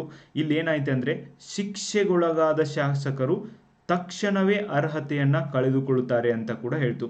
ಬಟ್ ರಾಜಕೀಯದಲ್ಲಿಗೆ ಇದರೊಳಗೆ ಅಂತ ಏನು ಬದಲಾವಣೆ ಆಗಲಿಲ್ಲ ಫ್ರೆಂಡ್ಸ್. ಮುಂದೆ ಹೋಗಿ 1951 ರೀಪ್ರೆಸೆಂಟೇಷನ್ ಆಫ್ ಪೀಪಲ್ ಆ್ಯಕ್ಟ್ 1951 ಅಡಿಯಲ್ಲಿ 2 ವರ್ಷಕ್ಕಿಂತ ಕಡಿಮೆ ಶಿಕ್ಷೆ ಐತಿ, ಕಡಿಮೆ ಟೈಮು ಜೈಲೊಳಗೆ ಯಾರಿದ್ದಾರೆ ಅವರು ಎಲೆಕ್ಷನ್ ಒಳಗೆ ನಿಲ್ಬಹುದು. 2 ವರ್ಷಕ್ಕಿಂತ ಹೆಚ್ಚು ಜೈಲೊಳಗಿದ್ರೆ ಅವರು ಎಲೆಕ್ಷನ್ ಒಳಗೆ ನಿಲ್ಲಂಗಿಲ್ಲ ಅಂತ ಆಮೇಲೆ ಬದಲಾವಣೆ ಮಾಡಿದ್ದನ್ನ ಕಾಣ್ತೀವಿ ಫ್ರೆಂಡ್ಸ್. ಲಿಲ್ಲಿ ಥಾಮಸ್ ಕೇಸ್ ಇದು ಎಲೆಕ್ಷನ್ ಮತ್ತೆ ಶಾಸಕರ ಒಂದು ಅರ್ಹತೆಯನ್ನು ಕುರಿತು ಪ್ರಶ್ನಿಸಿದ್ದನ್ನ ಕಾಣ್ತೀವಿ. Next Indira Sahni versus union of India case 1992 most important case ಇದು. ಇದ್ರ ಬಗ್ಗೆ ಡೀಟೇಲ್ ಆಗಿ ಹೇಳ್ತೀನಿ, ಒಂದ್ ಕಡೆ ನೋಟ್ ಮಾಡ್ಕೊಡ್ರಿ. ಇದು ಒಂದು ಲ್ಯಾಂಡ್ ಮಾರ್ಕ್ ಜಜ್ಮೆಂಟ್ ಆಗಿದೆ ಫ್ರೆಂಡ್ಸ್. ಸರ್ಕಾರಿ ಉದ್ಯೋಗಗಳು ಮತ್ತು ಶಿಕ್ಷಣದಲ್ಲಿ ಇತರ ಹಿಂದುಳಿದ ವರ್ಗಗಳು OBC ಅಂತ ಏನಿದೆ ಅದರ್ ಬ್ಯಾಕ್ವರ್ಡ್ ಕ್ಲಾಸಸ್ಗಳಿಗೆ ಮೀಸಲಾತಿ 27% ಮೀಸಲಾತಿಯನ್ನು ಕೊಡಬೇಕು OBCಗಳಿಗೆ ಅನ್ನೋದನ್ನ ಇದೇ ಒಂದು ತೀರ್ಪಿನಲ್ಲಿ ನಿರ್ಧಾರ ಆಗಿದ್ದನ್ನ ನಾವು ಕಾಣ್ತೀವಿ ಫ್ರೆಂಡ್ಸ್. ಸಂವಿಧಾನತೆಯನ್ನು ತಿಳಿಸ್ತು.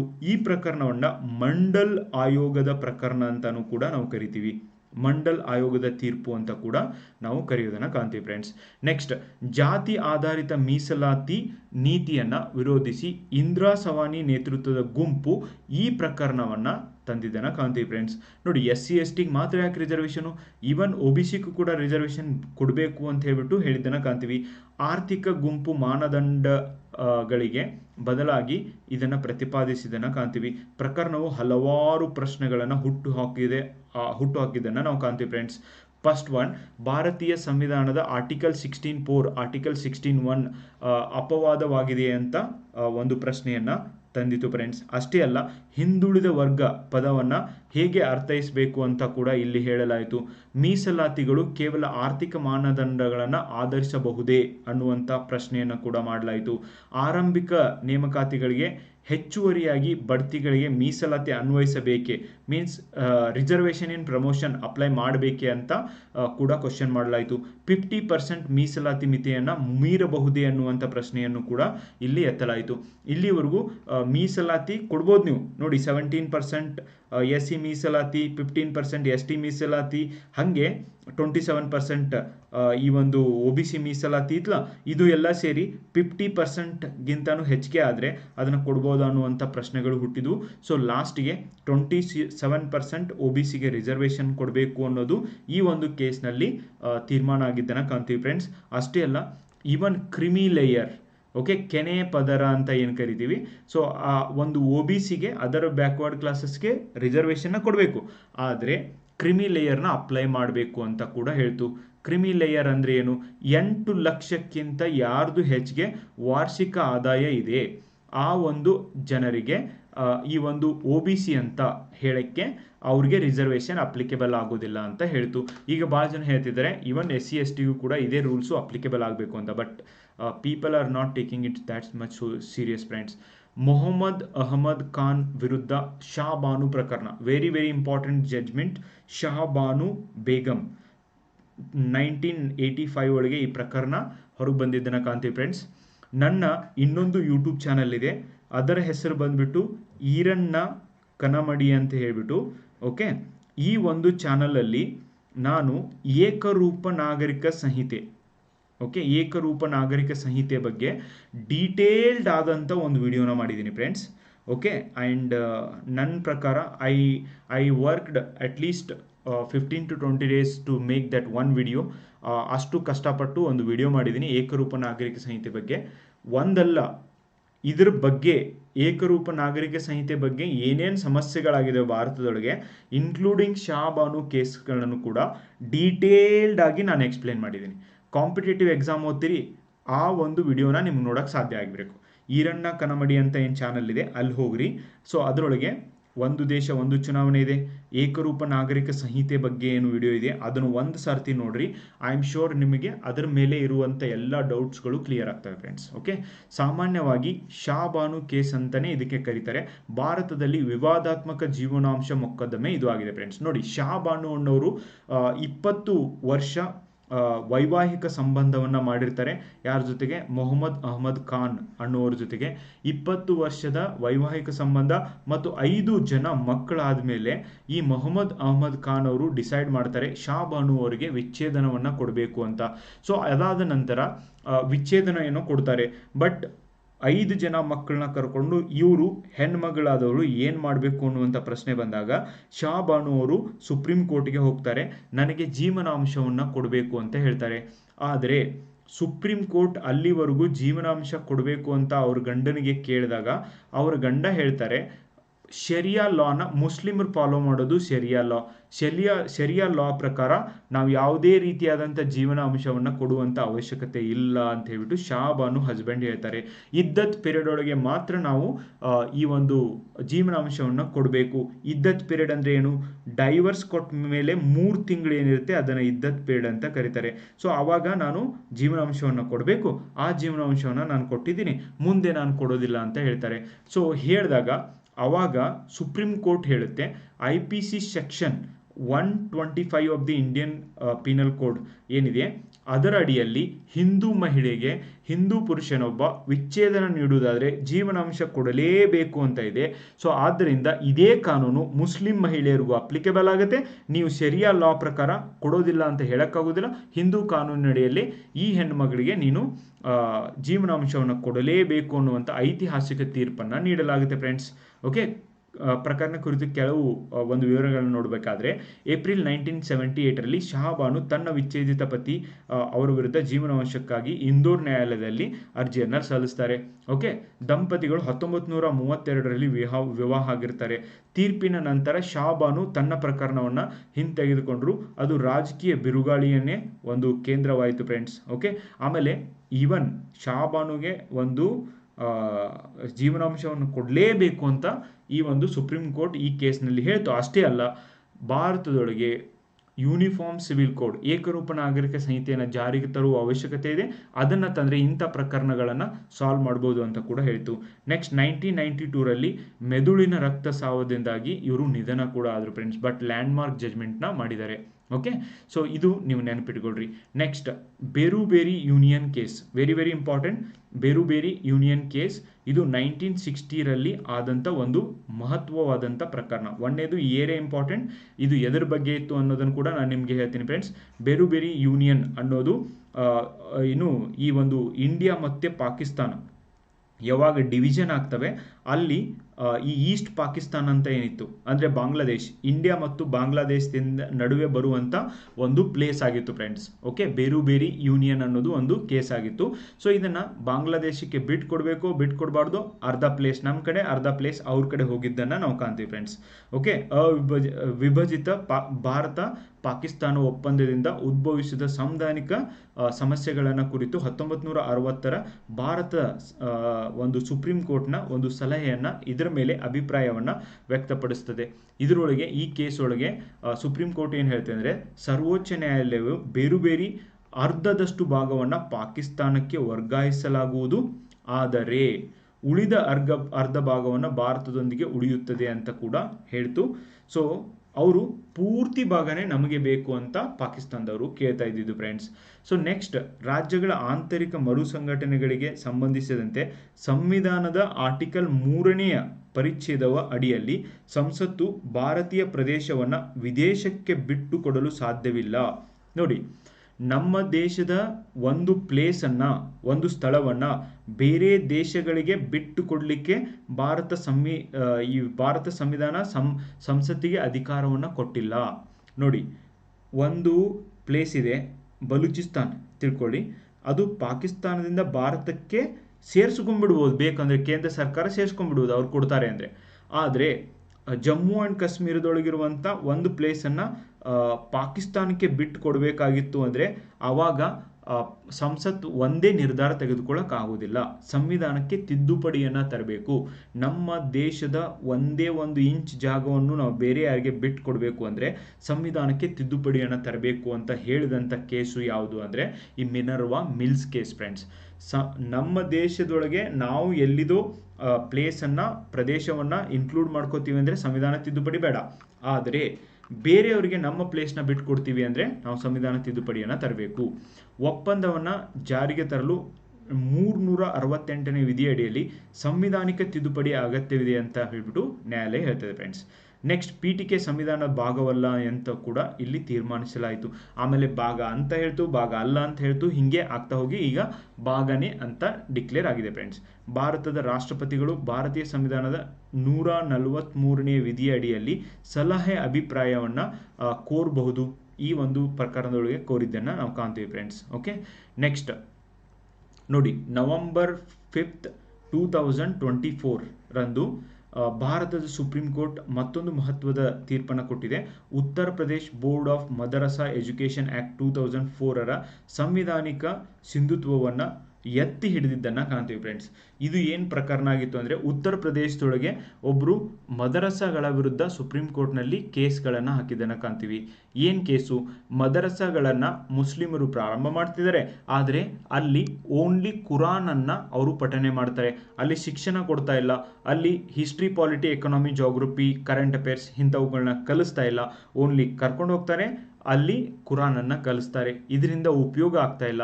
ಆದ್ದರಿಂದ ಈ ಮದರಸಾಗಳನ್ನು ಬ್ಯಾನ್ ಮಾಡಬೇಕು, ಈ ಮದರಸಾಗಳಿಂದ ಏನೂ ಉಪಯೋಗ ಇಲ್ಲ ಅಂತ ಹೇಳ್ಬಿಟ್ಟು ಒಬ್ಬ ವ್ಯಕ್ತಿ ಸುಪ್ರೀಂ ಕೋರ್ಟ್ನಲ್ಲಿ ಕೇಸ್ ಹಾಕಿದ್ರು. ಓಕೆ, ಅಲಹಾಬಾದ್ ಹೈಕೋರ್ಟ್ ಈ ಕಾಯ್ದೆಯನ್ನು 2024ರಲ್ಲಿ ರದ್ದುಗೊಳಿಸಿತು.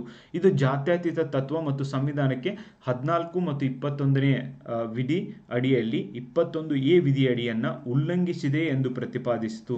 ಓಕೆ, ಅಷ್ಟೇ ಅಲ್ಲ, ಮದರಸಾ ವಿದ್ಯಾರ್ಥಿಗಳನ್ನು ಔಪಚಾರಿಕ ಶಿಕ್ಷಣ ವ್ಯವಸ್ಥೆಗೆ ಸಂಯೋಜಿಸಲು ಯೋಜನೆಯನ್ನು ರಚಿಸಲು ಹೈಕೋರ್ಟ್ ರಾಜ್ಯಕ್ಕೆ ಆದೇಶಿಸಿತು. ಓಕೆ, ನಂತರ ಈ ಒಂದು ಕೇಸ್ ಸುಪ್ರೀಂ ಕೋರ್ಟ್ಗೆ ಹೋಯಿತು. ಸುಪ್ರೀಂ ಕೋರ್ಟ್ ಈ ಕಾಯ್ದೆಯನ್ನು ಭಾಗಶಃ ಎತ್ತಿ ಹಿಡಿದಿದೆ, ಆದರೆ ಉನ್ನತ ಶಿಕ್ಷಣ ಪದವಿಗಳಿಗೆ ಸಂಬಂಧಿಸಿದ ನಿಬಂಧನೆಗಳು ಅಸಂವಿಧಾನಿಕ ಎಂದು ಕೂಡ ತೀರ್ಪು ನೀಡಿದೆ ಫ್ರೆಂಡ್ಸ್. ಈ ನಿಬಂಧನೆಗಳು 1956ರ ವಿಶ್ವವಿದ್ಯಾಲಯ ಧನ ಸಹಾಯ ಆಯೋಗ UGC ಯೊಂದಿಗೆ ಸಂಘರ್ಷದಲ್ಲಿದೆ ಎಂದು ಕೂಡ ನ್ಯಾಯಾಲಯಗಳು ಕಂಡುಹಿಡಿದವು. ನೋಡಿ, ಇವತ್ತು ಏನಾಗಿದೆ ಅಂದರೆ, ಈ ಮದರಸಾಗಳಂತ ಅಲ್ಪಸಂಖ್ಯಾತ ಸಂಸ್ಥೆಗಳನ್ನು ನಡೆಸಬೇಕೋ ನಡೆಸಬಾರ್ದು ಅನ್ನುವಂಥ ಪ್ರಶ್ನೆಗಳು ಉದ್ಭವಿಸಿದಾಗ ಸುಪ್ರೀಂ ಕೋರ್ಟ್ ಕ್ಲಿಯರ್ಲಿ ಹೇಳಿದೆ, ಎಸ್, ಮದರಸಾಗಳನ್ನು ನಡೆಸಬೇಕು, ಮದರಸಾಗಳನ್ನು ನಡೆಸುವಂಥ ಅವಶ್ಯಕತೆ ಇದೆ.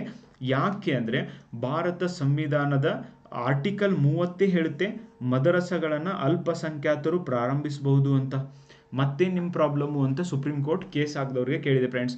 ಮುಸ್ಲಿಮರ ಮದ್ರಸಾ ನಡೆಸಬಾರ್ದು, ಮಸೀದಿ ಇರಬಾರ್ದು, ಮುಸ್ಲಿಮರೇ ದೇಶದೊಳಗೆ ಇರಬಾರ್ದು ಅಂದರೆ ಹೆಂಗೆ ಅನ್ನುವಂಥ ಒಂದು ಪ್ರಶ್ನೆ ಈ ಕೇಸ್ನಲ್ಲಿ ಉದ್ಭವಿಸಿದ್ದನ್ನು ಕಾಣ್ತೀವಿ. ಧಾರ್ಮಿಕ ಶಿಕ್ಷಣ ಸಂಸ್ಥೆಗಳನ್ನು ಯಾವುದೇ ಧರ್ಮದವರು, Muslim, Christian, Parsis, Buddhist, Jains, okay, ಯಾರು ಬೇಕಾದವರು ಸ್ಥಾಪನೆ ಮಾಡ್ಬೋದು. ಅಲ್ಲಿ ತಮಗೆ ಬೇಕಾದಂಥ ಒಂದು ಸ್ಟಾಫ್ಗಳನ್ನು ಅಪಾಯಿಂಟ್ ಮಾಡ್ಬೋದು, ಅದರ ಮೇಲೆ ಅವರು ಅದನ್ನು ನಡೆಸಬಹುದು ಅಂತ ಕೂಡ ಇಲ್ಲಿ ಕ್ಲಿಯರ್ ಕಟ್ ಆಗಿ ಹೇಳಿದೆ ಫ್ರೆಂಡ್ಸ್. ಅಷ್ಟೇ ಅಲ್ಲ, ನಮ್ಮ ದೇಶದೊಳಗೆ ಬೇಕಾದಷ್ಟು ಶಾಲೆಗಳಿಲ್ಲ, ಬೇಕಾದಷ್ಟು ಟೀಚರ್ಗಳಿಲ್ಲ, ಮದರಸಾಗಳು ಶಾಲೆಗಳಾಗಿ ಕೆಲಸ ಮಾಡ್ತಿದ್ದಾವೆ, ಮಕ್ಕಳನ್ನು ಹಾಳಾಗದರಿಂದ ತಪ್ಪಿಸ್ತಿದ್ದಾವೆ. ಅಂದರೆ ಮದರಸಾಗಳನ್ನ ಯಾಕೆ ತೆಗಿಬೇಕು ಅಂತ ಸುಪ್ರೀಂ ಕೋರ್ಟ್ ಕ್ವಶನ್ ಮಾಡಿದೆ. ಹಾಗಾಗಿ ಮದರಸಾಗಳು ಶಿಕ್ಷಣ ಸಂಸ್ಥೆಗಳಾಗಿ ಇನ್ನು ಮುಂದೆ ಮುಂದುವರಿತಾ ಇದ್ದಾವೆ ಫ್ರೆಂಡ್ಸ್. ಓಕೆ, ಸೊ ಈ ಒಂದು ಸುಪ್ರೀಂ ಕೋರ್ಟ್ನ ಜಜ್ಮೆಂಟ್ ಕೂಡ ಲ್ಯಾಂಡ್ ಮಾರ್ಕ್ ಜಜ್ಮೆಂಟ್ ಆಗಿದ್ದನ್ನು ನಾವು ಕಾಣ್ತೀವಿ ಫ್ರೆಂಡ್ಸ್. ನೆಕ್ಸ್ಟ್ 4-3 ಒಂದು ಬಹುಮತ ತೀರ್ಪಿನಲ್ಲಿ ಭಾರತದ ಸರ್ವೋಚ್ಚ ನ್ಯಾಯಾಲಯ ನವೆಂಬರ್ 8, 2024 ರಂದು ಒಂದು ಅಲಿಗಢ್ ಮುಸ್ಲಿಂ ವಿಶ್ವವಿದ್ಯಾಲಯ ಅಲ್ಪಸಂಖ್ಯಾತರ ಸ್ಥಾನಮಾನಕ್ಕೆ ಅರ್ಹವಾಗಿದೆ ಎಂದು ತೀರ್ಪನ್ನು ನೀಡಿದೆ. ವೆರಿ ವೆರಿ ಇಂಪಾರ್ಟೆಂಟ್ ತೀರ್ಪು ಫ್ರೆಂಡ್ಸ್ ಇದು. Again and again Aligarh Muslim ಯೂನಿವರ್ಸಿಟಿಯನ್ನು ಟಾರ್ಗೆಟ್ ಮಾಡಲಾಗ್ತಾ ಇದೆ. And I don't know, some people are having problem with minority people in this country, ಅದಕ್ಕೇ ಈ ಸಮಸ್ಯೆ ಆಗ್ತಾ ಇದೆ. ಅಲಿಗಢ್ ಮುಸ್ಲಿಂ ಯೂನಿವರ್ಸಿಟಿಗೆ ಅಲ್ಪಸಂಖ್ಯಾತ ಸ್ಥಾನಮಾನವನ್ನು ನಿರಾಕರಿಸಿದ 1967ರ ತೀರ್ಪನ್ನು ನ್ಯಾಯಾಲಯ ರದ್ದುಗೊಳಿಸಿದೆ. ಓಕೆ, ನೋಡಿ ಏನಾಗುತ್ತೆ ಅಂದರೆ, ಅಲಿಗಢ್ ಮುಸ್ಲಿಂ ಯೂನಿವರ್ಸಿಟಿಗೆ ಅಲ್ಪಸಂಖ್ಯಾತ ವಿಶ್ವವಿದ್ಯಾಲಯ ಅಂತ ಕರಿಬಾರ್ದು, ಅದನ್ನು ಜನರಲ್ ಯೂನಿವರ್ಸಿಟಿ ಅಂತ ಘೋಷಣೆ ಮಾಡಬೇಕು ಅಂತ ಹೇಳ್ಬಿಟ್ಟು ಕೆಲವೊಬ್ಬರ ವಾದ. ಇದು ಮಾಡಿದರೆ ಏನಾಗುತ್ತೆ ನೋಡಿ, ಇದು ಮಾಡಿದರೆ ಅಲ್ಪಸಂಖ್ಯಾತರನ್ನ ಬಿಟ್ಟು ಇವತ್ತು ಅಲ್ಲಿ ಈ ಒಂದು ಅಲಿಗಢ್ ಮುಸ್ಲಿಂ ಯೂನಿವರ್ಸಿಟಿಯಲ್ಲಿ SC/ST ಅವರಿಗೆ ರಿಸರ್ವೇಷನ್ ಅಪ್ಲಿಕೇಬಲ್ ಆಗೋದಿಲ್ಲ. SC/ST ರಿಸರ್ವೇಷನ್ ಅಲಿಗಢ್ ಮುಸ್ಲಿಂ ಯೂನಿವರ್ಸಿಟಿಯಲ್ಲಿ ಅಪ್ಲಿಕೇಬಲ್ ಆಗೋದಿಲ್ಲ, ಅಂದರೆ ಅದನ್ನು ಕೊಡೋದಿಲ್ಲ. ಯಾಕೆ ಕೊಡೋದಿಲ್ಲ? ಅದನ್ನು ಮಾಡಿದ್ದೇ ಅಲ್ಪಸಂಖ್ಯಾತರಿಗಾಗಿ. ಅಲ್ಪಸಂಖ್ಯಾತರು ಮಾತ್ರ ಅಲ್ಲಿ ಹುದ್ದೆಗಳನ್ನು ತಗೋಬೋದು, ಅಲ್ಪಸಂಖ್ಯಾತರು ಮಾತ್ರ ಅಲ್ಲಿರುವಂಥ ಫೆಸಿಲಿಟಿಗಳನ್ನ ಉಪಯೋಗ ಮಾಡ್ಕೋಬೋದು. ಆದರೆ ಇದು ಬೇಡ, ಇಲ್ಲಿ ಕೂಡ ನಮಗೆ ರಿಸರ್ವೇಷನ್ ಬೇಕು ಅನ್ನೋರು ಕೆಲವೊಬ್ರು ಇದ್ದಾರೆ ಫ್ರೆಂಡ್ಸ್. ಓಕೆ, ಅದು ಆದಮೇಲೆ ಎರಡನೇದು, ಸುಪ್ರೀಂ ಕೋರ್ಟ್ ಇಲ್ಲಿ ಕ್ಲಿಯರ್ ಆಗಿ ಹೇಳಿದೆ, ಒಂದು ಮೈನಾರಿಟಿ ಇನ್ಸ್ಟಿಟ್ಯೂಟ್, ಅಲ್ಪಸಂಖ್ಯಾತ ಒಂದು ವಿಶ್ವವಿದ್ಯಾಲಯ ಅಥವಾ ಶಿಕ್ಷಣ ಸಂಸ್ಥೆ ಅಂತ ಗುರುತಿಸ್ಕೊಳ್ಳಿಕ್ಕೆ ಅಲಿಗಢ್ ಮುಸ್ಲಿಂ ಯೂನಿವರ್ಸಿಟಿ ಏನೇನು ಕ್ರೈಟೇರಿಯಾ ಇದಾವೋ ಆ ಕ್ರೈಟೇರಿಯಾಗಳನ್ನು ಫುಲ್ಫಿಲ್ ಮಾಡಿದೆ, ನಿಮ್ದೇನು ಪ್ರಾಬ್ಲಮ್ಮು ಅಂತ ಕೂಡ ಒಂದು ಪ್ರಶ್ನೆಯನ್ನು ಮಾಡಿದೆ ಫ್ರೆಂಡ್ಸ್. ಶಿಕ್ಷಣ ಸಂಸ್ಥೆಯು ಅಲ್ಪಸಂಖ್ಯಾತರ ಗುಣಮಟ್ಟವನ್ನು ನಿರ್ಧರಿಸಲಿಕ್ಕೆ ಮತ್ತು ಸಮಗ್ರ ಮತ್ತು ವಾಸ್ತವಿಕ ಪರೀಕ್ಷೆಯನ್ನು ಇಲ್ಲಿ ಸ್ಥಾಪನೆ ಮಾಡಿದ ಮೇಲೂ ಕೂಡ ಗೊತ್ತಾಗಿದೆ, ಎಸ್ ಅಲಿಗಢ್ ಮುಸ್ಲಿಂ ಯೂನಿವರ್ಸಿಟಿ ಯಾವುದೇ ರೀತಿಯಾದಂಥ ಒಂದು ಸಮಸ್ಯೆಯನ್ನು ಕ್ರಿಯೇಟ್ ಮಾಡಿಲ್ಲ ಅಂತ. ಅಲ್ಪಸಂಖ್ಯಾತ ಸ್ಥಾನಮಾನವನ್ನು ಕುರಿತು ಹೊಸ ಪೀಠವು ನಿರ್ಧರಿಸುವಂತೆ ನ್ಯಾಯಾಲಯಕ್ಕೆ ನಿರ್ಧರಿಸಿದೆ. ಅದರ ಮೂಲಕ ಇನ್ನು ಮುಂದೆ ಅಲಿಗಢ್ ಮುಸ್ಲಿಂ ಯೂನಿವರ್ಸಿಟಿ ಅದು ಮೈನಾರಿಟಿ ಅಲ್ಪಸಂಖ್ಯಾತ ವಿಶ್ವವಿದ್ಯಾಲಯ ಆಗಿ ಮುಂದುವರಿಬೇಕು. ಆಮೇಲೆ ಸರ್ಕಾರದಿಂದ ಏನೇ ಫೆಸಿಲಿಟಿ ಹೋಗ್ತದೆ ಅದು ಆಸ್ ಇಟ್ ವೆಲ್ ಹೋಗಬೇಕು ಅಂತ ಕೂಡ ಈ ತೀರ್ಪಿನಲ್ಲಿ ಬಂದಿದೆ. ಉತ್ತರ ಪ್ರದೇಶದೊಳಗೆ ಹಿಂದೂ ಮುಸ್ಲಿಂ ವಿಷಯ ಬಂದಾಗ ಸಿಕ್ಕಾಪಟ್ಟಿ ಡಿವಿಷನ್ಗಳು ಇರೋದನ್ನು ನಾವು ಕಾಣ್ತೀವಿ ಫ್ರೆಂಡ್ಸ್. ಜವಾಬ್ದಾರಿ ಹಕ್ಕುದಾರಿಕೆ ಮೇಲಿದೆ ಅಂತ ಹೇಳ್ಬಿಟ್ಟು ನ್ಯಾಯಾಲಯ ತೀರ್ಪನ್ನು ನೀಡಿದೆ. ಅಲಿಗಢ್ ಮುಸ್ಲಿಂ ವಿಶ್ವವಿದ್ಯಾಲಯದ ಅಲ್ಪಸಂಖ್ಯಾತ ಸ್ಥಾನಮಾನ ಕುರಿತು ಸುಪ್ರೀಂ ಕೋರ್ಟ್ ತೀರ್ಪನ್ನು ಶೀಘ್ರದಲ್ಲೇ ಅಂದರೆ ಆಲ್ರೆಡಿ ಇದರ ಜಜ್ಮೆಂಟ್ ಕೂಡ ಬಂದಿದೆ ಫ್ರೆಂಡ್ಸ್. ಓಕೆ, 2006 ಇದ್ರ ಮೇಲೆ ಕ್ವಶನ್ ಮಾಡಲಾಗಿತ್ತು, ಏನಾದರೂ ಮಾಡಿ ಈ ಒಂದು ಮೈನಾರಿಟಿ ಸ್ಟೇಟಸ್ನ ತೆಗಿಬೇಕು ಅಂತಿದ್ದಾರೆ. ಬಟ್ ಸುಪ್ರೀಂ ಕೋರ್ಟ್ ಕ್ಲಿಯರ್ ಆಗಿ ಹೇಳಿದೆ, ಮೈನಾರಿಟಿ ಇನ್ಸ್ಟಿಟ್ಯೂಟ್ಗಳನ್ನು ಓಪನ್ ಮಾಡಲಿಕ್ಕೆ ಆರ್ಟಿಕಲ್ 30 ಪರ್ಮಿಷನ್ ಮಾಡುತ್ತೆ, ನೀವ್ಯಾರು ಇದನ್ನು ತೆಗಿಲಿಕ್ಕೆ ಅಂತ ಕೂಡ ಕ್ವಶನ್ ಮಾಡಿದೆ ಫ್ರೆಂಡ್ಸ್. ಈಗ ಐ ಹೋಪ್ ಇವೆಲ್ಲ ನಿಮಗೆ ಅರ್ಥ ಆಗಿದ್ದಾವೆ ಅಂತ. ಭಾರತದ ಸುಪ್ರೀಂ ಕೋರ್ಟ್ನ ಅದರ ಪ್ರಮುಖ ತೀರ್ಪುಗಳನ್ನು ಕುರಿತು ನಿಮಗೆ MCQsಗಳನ್ನು ಇಲ್ಲಿ ಕೊಟ್ಟಿದ್ದೀನಿ ಫ್ರೆಂಡ್ಸ್. ಓಕೆ, MCQs ನಾನು ಕ್ವಶನ್ ಕೊಟ್ಟಾಗ ನೀವು ಉತ್ತರವನ್ನು ವಿಚಾರ ಮಾಡಿರಿ. ಕೆಲವೊಂದು ಈಜಿ, ಕೆಲವೊಂದು ಮಾಡ್ರೇಟ್, ಕೆಲವೊಂದು ಟಫ್ ಕ್ವಶನ್ ಕೂಡ ಇದಾವೆ ಫ್ರೆಂಡ್ಸ್. ಇದರೊಳಗೆ ಮಿಕ್ಸ್ ಕ್ವಶನ್ಗಳನ್ನ ನಾನು ಕೊಟ್ಟಿದ್ದೀನಿ. ಸುಪ್ರೀಂ ಕೋರ್ಟ್ ಯಾವ ತಾರೀಕಿಗೆ ಸ್ಥಾಪಿಸಲ್ಪಟ್ಟಿತು ಅಂತ ನಿಮಗೆ ಪ್ರಶ್ನೆ ಇದೆ. This is important. ಇದಕ್ಕೆ ಫೆಡರಲ್ ಕೋರ್ಟ್ ಅಂತ ಕರಿತಿದ್ರು ಮೊದಲು, ಅನಂತರ ಸುಪ್ರೀಂ ಕೋರ್ಟ್ ಆಯಿತು ಸ್ವತಂತ್ರ ಬಂದ ಮೇಲೆ. ಓಕೆ, ಸೊ ಇದು ಸ್ಥಾಪನೆಯಾದಂಥ ದಿನ ಯಾವುದು ಅಂತ ನಿಮಗೆ ಕ್ವಶನ್ ಕೇಳಿದ್ದಾರೆ. ಕ್ವಶನ್ ಬಂದ ತಕ್ಷಣ ಪಾಸ್ ಮಾಡ್ರಿ, ಆನ್ಸರ್ ಮಾಡ್ರಿ. ಅದು ಆದಮೇಲೆ ನಾನು ಹೇಳಿರುವಂಥ ಆನ್ಸರ್ನ ನೋಡಿ ಫ್ರೆಂಡ್ಸ್. 28 ಜನವರಿ 1950 ಅಂದು ಸುಪ್ರೀಂ ಕೋರ್ಟ್ ಜಾರಿಗೆ ಬಂದಿದ್ದನ್ನು ನಾವು ಕಾಣ್ತೀವಿ ಫ್ರೆಂಡ್ಸ್. ನೆಕ್ಸ್ಟ್, ಸುಪ್ರೀಂ ಕೋರ್ಟ್ನ ಮೊದಲ ಮುಖ್ಯ ನ್ಯಾಯಮೂರ್ತಿ ಯಾರು? ಇದು ಬಹಳನೇ ಇಂಪಾರ್ಟೆಂಟ್, ನಿಮಗೆ ಭಾಳ ಸರ್ತಿ ಈ ಪೊಲೀಸ್ ಎಕ್ಸಾಮ್ ಒಳಗೆಲ್ಲ ಕ್ವಶನ್ ಕೇಳಿದ್ದಾರೆ friends. Okay, so I hope doctor BR Ambedkar, SM Sikri and PB Gajendragadkar and HJ ಖನಯ್ಯ.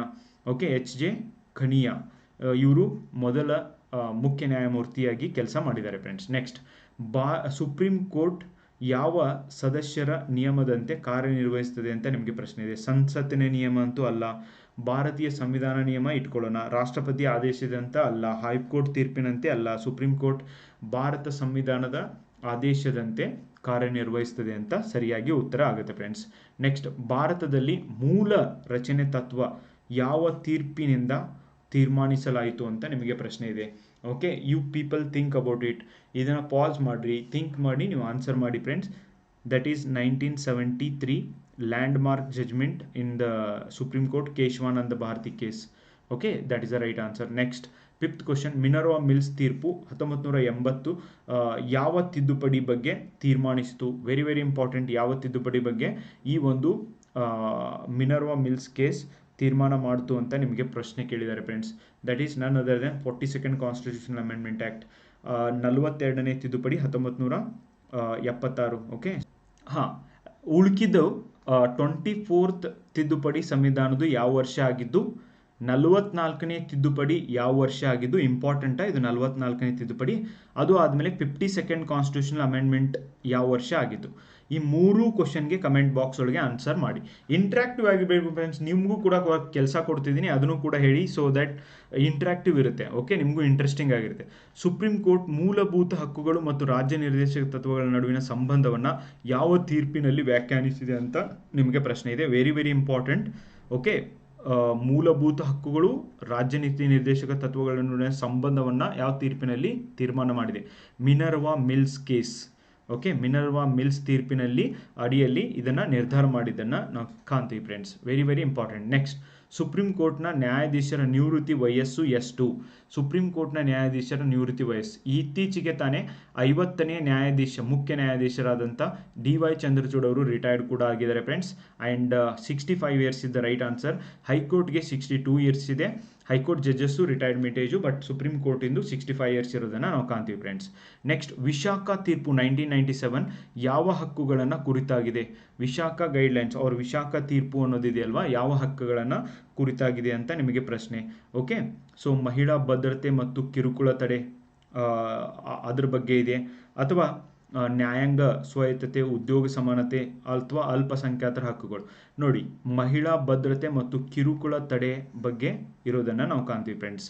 2013 ಒಂದು ಕಾಯ್ದೆಯನ್ನು ಕೂಡ ತಂದಿದ್ದಾರೆ, prevention of sexual harassment at work place okay ಅನ್ನುವಂಥ ಕಾಯ್ದೆನ ಈ ವಿಶಾಖ ಗೈಡ್ಲೈನ್ಸ್ನೇ ಮುಂದೆ ಇಟ್ಟುಕೊಂಡು ತಂದಿದ್ದನ್ನು ಕಾಣ್ತೀವಿ ಫ್ರೆಂಡ್ಸ್. ಕೆಲಸದ ಸ್ಥಳಗಳಲ್ಲಿ ಮಹಿಳೆಯರಿಗೆ ಭದ್ರತೆಯನ್ನು ಒದಗಿಸುವುದು, ಅವರ ವಿರುದ್ಧ ಯಾರು ಹರಾಸ್ಮೆಂಟ್ ಮಾಡದೇ ಇರುವುದು. ನೆಕ್ಸ್ಟ್, ಭಾರತದಲ್ಲಿ ಕೊಲೇಜಿಯಂ ವ್ಯವಸ್ಥೆಯು ಯಾವ ತೀರ್ಪಿನಿಂದ ಬಂದಿದೆ ಅಂತ ನಿಮಗೆ ಪ್ರಶ್ನೆ ಇದೆ. ಮೊದಲನೇ ನ್ಯಾಯಾಧೀಶರ ಪ್ರಕರಣ ಅಲ್ಲ, ಎರಡನೆಯ ನ್ಯಾಯಾಧೀಶರ ಪ್ರಕರಣ 1993, ಇದನ್ನೇ ಒಂದು ಕೇಸ್ ಅಂತ ನಾವು ಕರಿತೀವಿ. ಮದ್ರಾಸ ಕೇಸು ಅಲ್ಲ, ಅಯ್ಯೂಬ್ ಕೇಸ್ ಕೂಡ ಅಲ್ಲ friends. 1993 second judges case. Okay, SP Gupta versus union of India case ಅಂತಾನು ಕೂಡ ಇದಕ್ಕೆ ಕರಿತೀವಿ. ವೆರಿ ವೆರಿ ಇಂಪಾರ್ಟೆಂಟ್, ನೆನಪಿಟ್ಕೊಡ್ರಿ. ನೆಕ್ಸ್ಟ್, RTI ಕಾಯ್ದೆ 2005 ಕುರಿತಂತೆ ಸುಪ್ರೀಂ ಕೋರ್ಟ್ ಯಾವ ಹಕ್ಕನ್ನು ದೃಢಪಡಿಸುತ್ತದೆ ಅಂತ ನಿಮಗೆ ಪ್ರಶ್ನೆ ಇದೆ. ಸಮಾನತೆ, ಮಾಹಿತಿ ಪಡೆಯುವ ಹಕ್ಕು, ಸ್ವಾತಂತ್ರ್ಯ, ನ್ಯಾಯಾಲಯದ ವೈಯಕ್ತಿಕ ಪ್ರಚಾರ ಅಂತ ಕೂಡ ಇದೆ ಫ್ರೆಂಡ್ಸ್. ಮಾಹಿತಿ ಹಕ್ಕನ್ನು ಇದು ನಿಮಗೆ ಕೊಡುತ್ತೆ. Okay, very very important. ಪ್ರತಿಯೊಬ್ಬ ನಾಗರಿಕನಿಗೂ ಕೂಡ ಮಾಹಿತಿಯನ್ನು ತೆಗೆದುಕೊಳ್ಳುವಂಥ ಹಕ್ಕು ಸುಪ್ರೀಂ ಕೋರ್ಟ್ ನೀಡಿದೆ ಫ್ರೆಂಡ್ಸ್. ಓಕೆ, ಸಂವಿಧಾನ ಕೂಡ ನೀಡಿದೆ. ಅಯೋಧ್ಯೆ ತೀರ್ಪು 2019 ಯಾವ ಸ್ಥಳದ ವಿಷಯವಾಗಿ ಚರ್ಚಿಸಲಾಯಿತು? ಬಾಬ್ರಿ ಮಸೀದ್, ಜಗನ್ನಾಥ್ ಮಂದಿರ್, ಸೋಮನಾಥ್ ಮಂದಿರ್, ಗೋಲ್ಡನ್ ಟೆಂಪಲ್. ಅಫ್ಕೋರ್ಸ್ ಬಾಬ್ರಿ ಮಸೀದ್ ವಿಷಯ, ಇದನ್ನು ಅಯೋಧ್ಯೆ ತೀರ್ಪು ಅಂತ ಕೂಡ ನಾವು ಕರಿತೀವಿ ಫ್ರೆಂಡ್ಸ್. ನೆಕ್ಸ್ಟ್, ಭಾರತದ ಮುಖ್ಯ ನ್ಯಾಯಾಧೀಶನ ನೇಮಕಾತಿ ಯಾವ ಭಾರತೀಯ ಸಂವಿಧಾನದ ಮೂಲಕ ಮಾಡಲಾಗ್ತದೆ ಅಂತ ನಿಮಗೆ ಪ್ರಶ್ನೆ. ಇತ್ತೀಚೆಗೆ ಅಪಾಯಿಂಟ್ಮೆಂಟ್ ಆಗಿದ್ದನ್ನು ನಾವು ಕಾಣ್ತೀವಿ friends. Okay, chief justice of India 51ನೇ ಚೀಫ್ ಜಸ್ಟಿಸ್ ಆಫ್ ಇಂಡಿಯಾ ಯಾರಾಗಿ ಅಪಾಯಿಂಟ್ ಆಗಿದ್ದಾರೆ ನೀವು ನನಗೆ ಹೇಳಿ. ಅವರು ಮೊದಲ Dalit chief justice of India ಕೂಡ ಆಗಿದ್ದಾರೆ. ಓಕೆ, 124ನೇ ಆರ್ಟಿಕಲ್ ಇದನ್ನು ಕುರಿತು ಹೇಳಿದೆ ಫ್ರೆಂಡ್ಸ್. ನೆಕ್ಸ್ಟ್, ಜೆಸ್ಸಿಕಾ ಲಾಲ್ ಹತ್ಯೆ ಪ್ರಕರಣ ಯಾವುದಕ್ಕೆ ಸಂಬಂಧಿಸಿದ್ದು ಓಕೆ ಅಂತ ನಿಮಗೆ ಪ್ರಶ್ನೆ ಇದೆ. Jessica Lal, it's a remarkable case friends. Okay, Delhi ಅಲ್ಲಿ ಆದಂಥ ಒಂದು ಮರ್ಡರ್ ಪ್ರಕರಣ, ಇದರ ಮೇಲೆ ಒಂದು ಮೂವಿ ಕೂಡ ಇದೆ, ನೋ ಒನ್ ಕಿಲ್ ಜೆಸ್ಸಿಕಾ ಅಂತ ಹೇಳ್ಬಿಟ್ಟು. ಜೆಸ್ಸಿಕಾ ಲಾಲ್ ಪ್ರಕರಣದಲ್ಲಿ ನ್ಯಾಯಾಂಗದ ಪಾರದರ್ಶಕತೆ ಬಗ್ಗೆ ಒಂದು ಪ್ರಶ್ನೆ ಹುಟ್ಟಿದ್ದು. Okay, it's A very interesting case friends. It's A long story, but ನಾನು ಇಲ್ಲಿ ಜಸ್ಟ್ ನಿಮಗೆ ಬ್ರೀಫಾಗಿ ಹೇಳ್ತೀನಿ. ನೆಕ್ಸ್ಟ್, ಕೇಶವಾನಂದ ಭಾರತಿ ತೀರ್ಪಿನಲ್ಲಿ ಸುಪ್ರೀಂ ಕೋರ್ಟ್ ಮೂಲ ರಚನೆಯ ತತ್ವವನ್ನು ಯಾವ ವಚನದ ಮೂಲಕ ನಿರ್ಧರಿಸಿತು ಅಂತ ನಿಮಗೆ ಪ್ರಶ್ನೆ ಇದೆ. ಪುರಾತನ ತತ್ವಗಳು, ಹೊಸ ತತ್ವ ರೂಪಣೆ, ಸ್ಥಿರ ಶಾಶ್ವತ ಹಕ್ಕುಗಳು, ಸಂವಿಧಾನದಲ್ಲಿ ಶಾಶ್ವತ ಬದಲಾವಣೆ, ಇವೆಲ್ಲ ಆಪ್ಷನ್ಸ್ ಇದ್ದಾವೆ.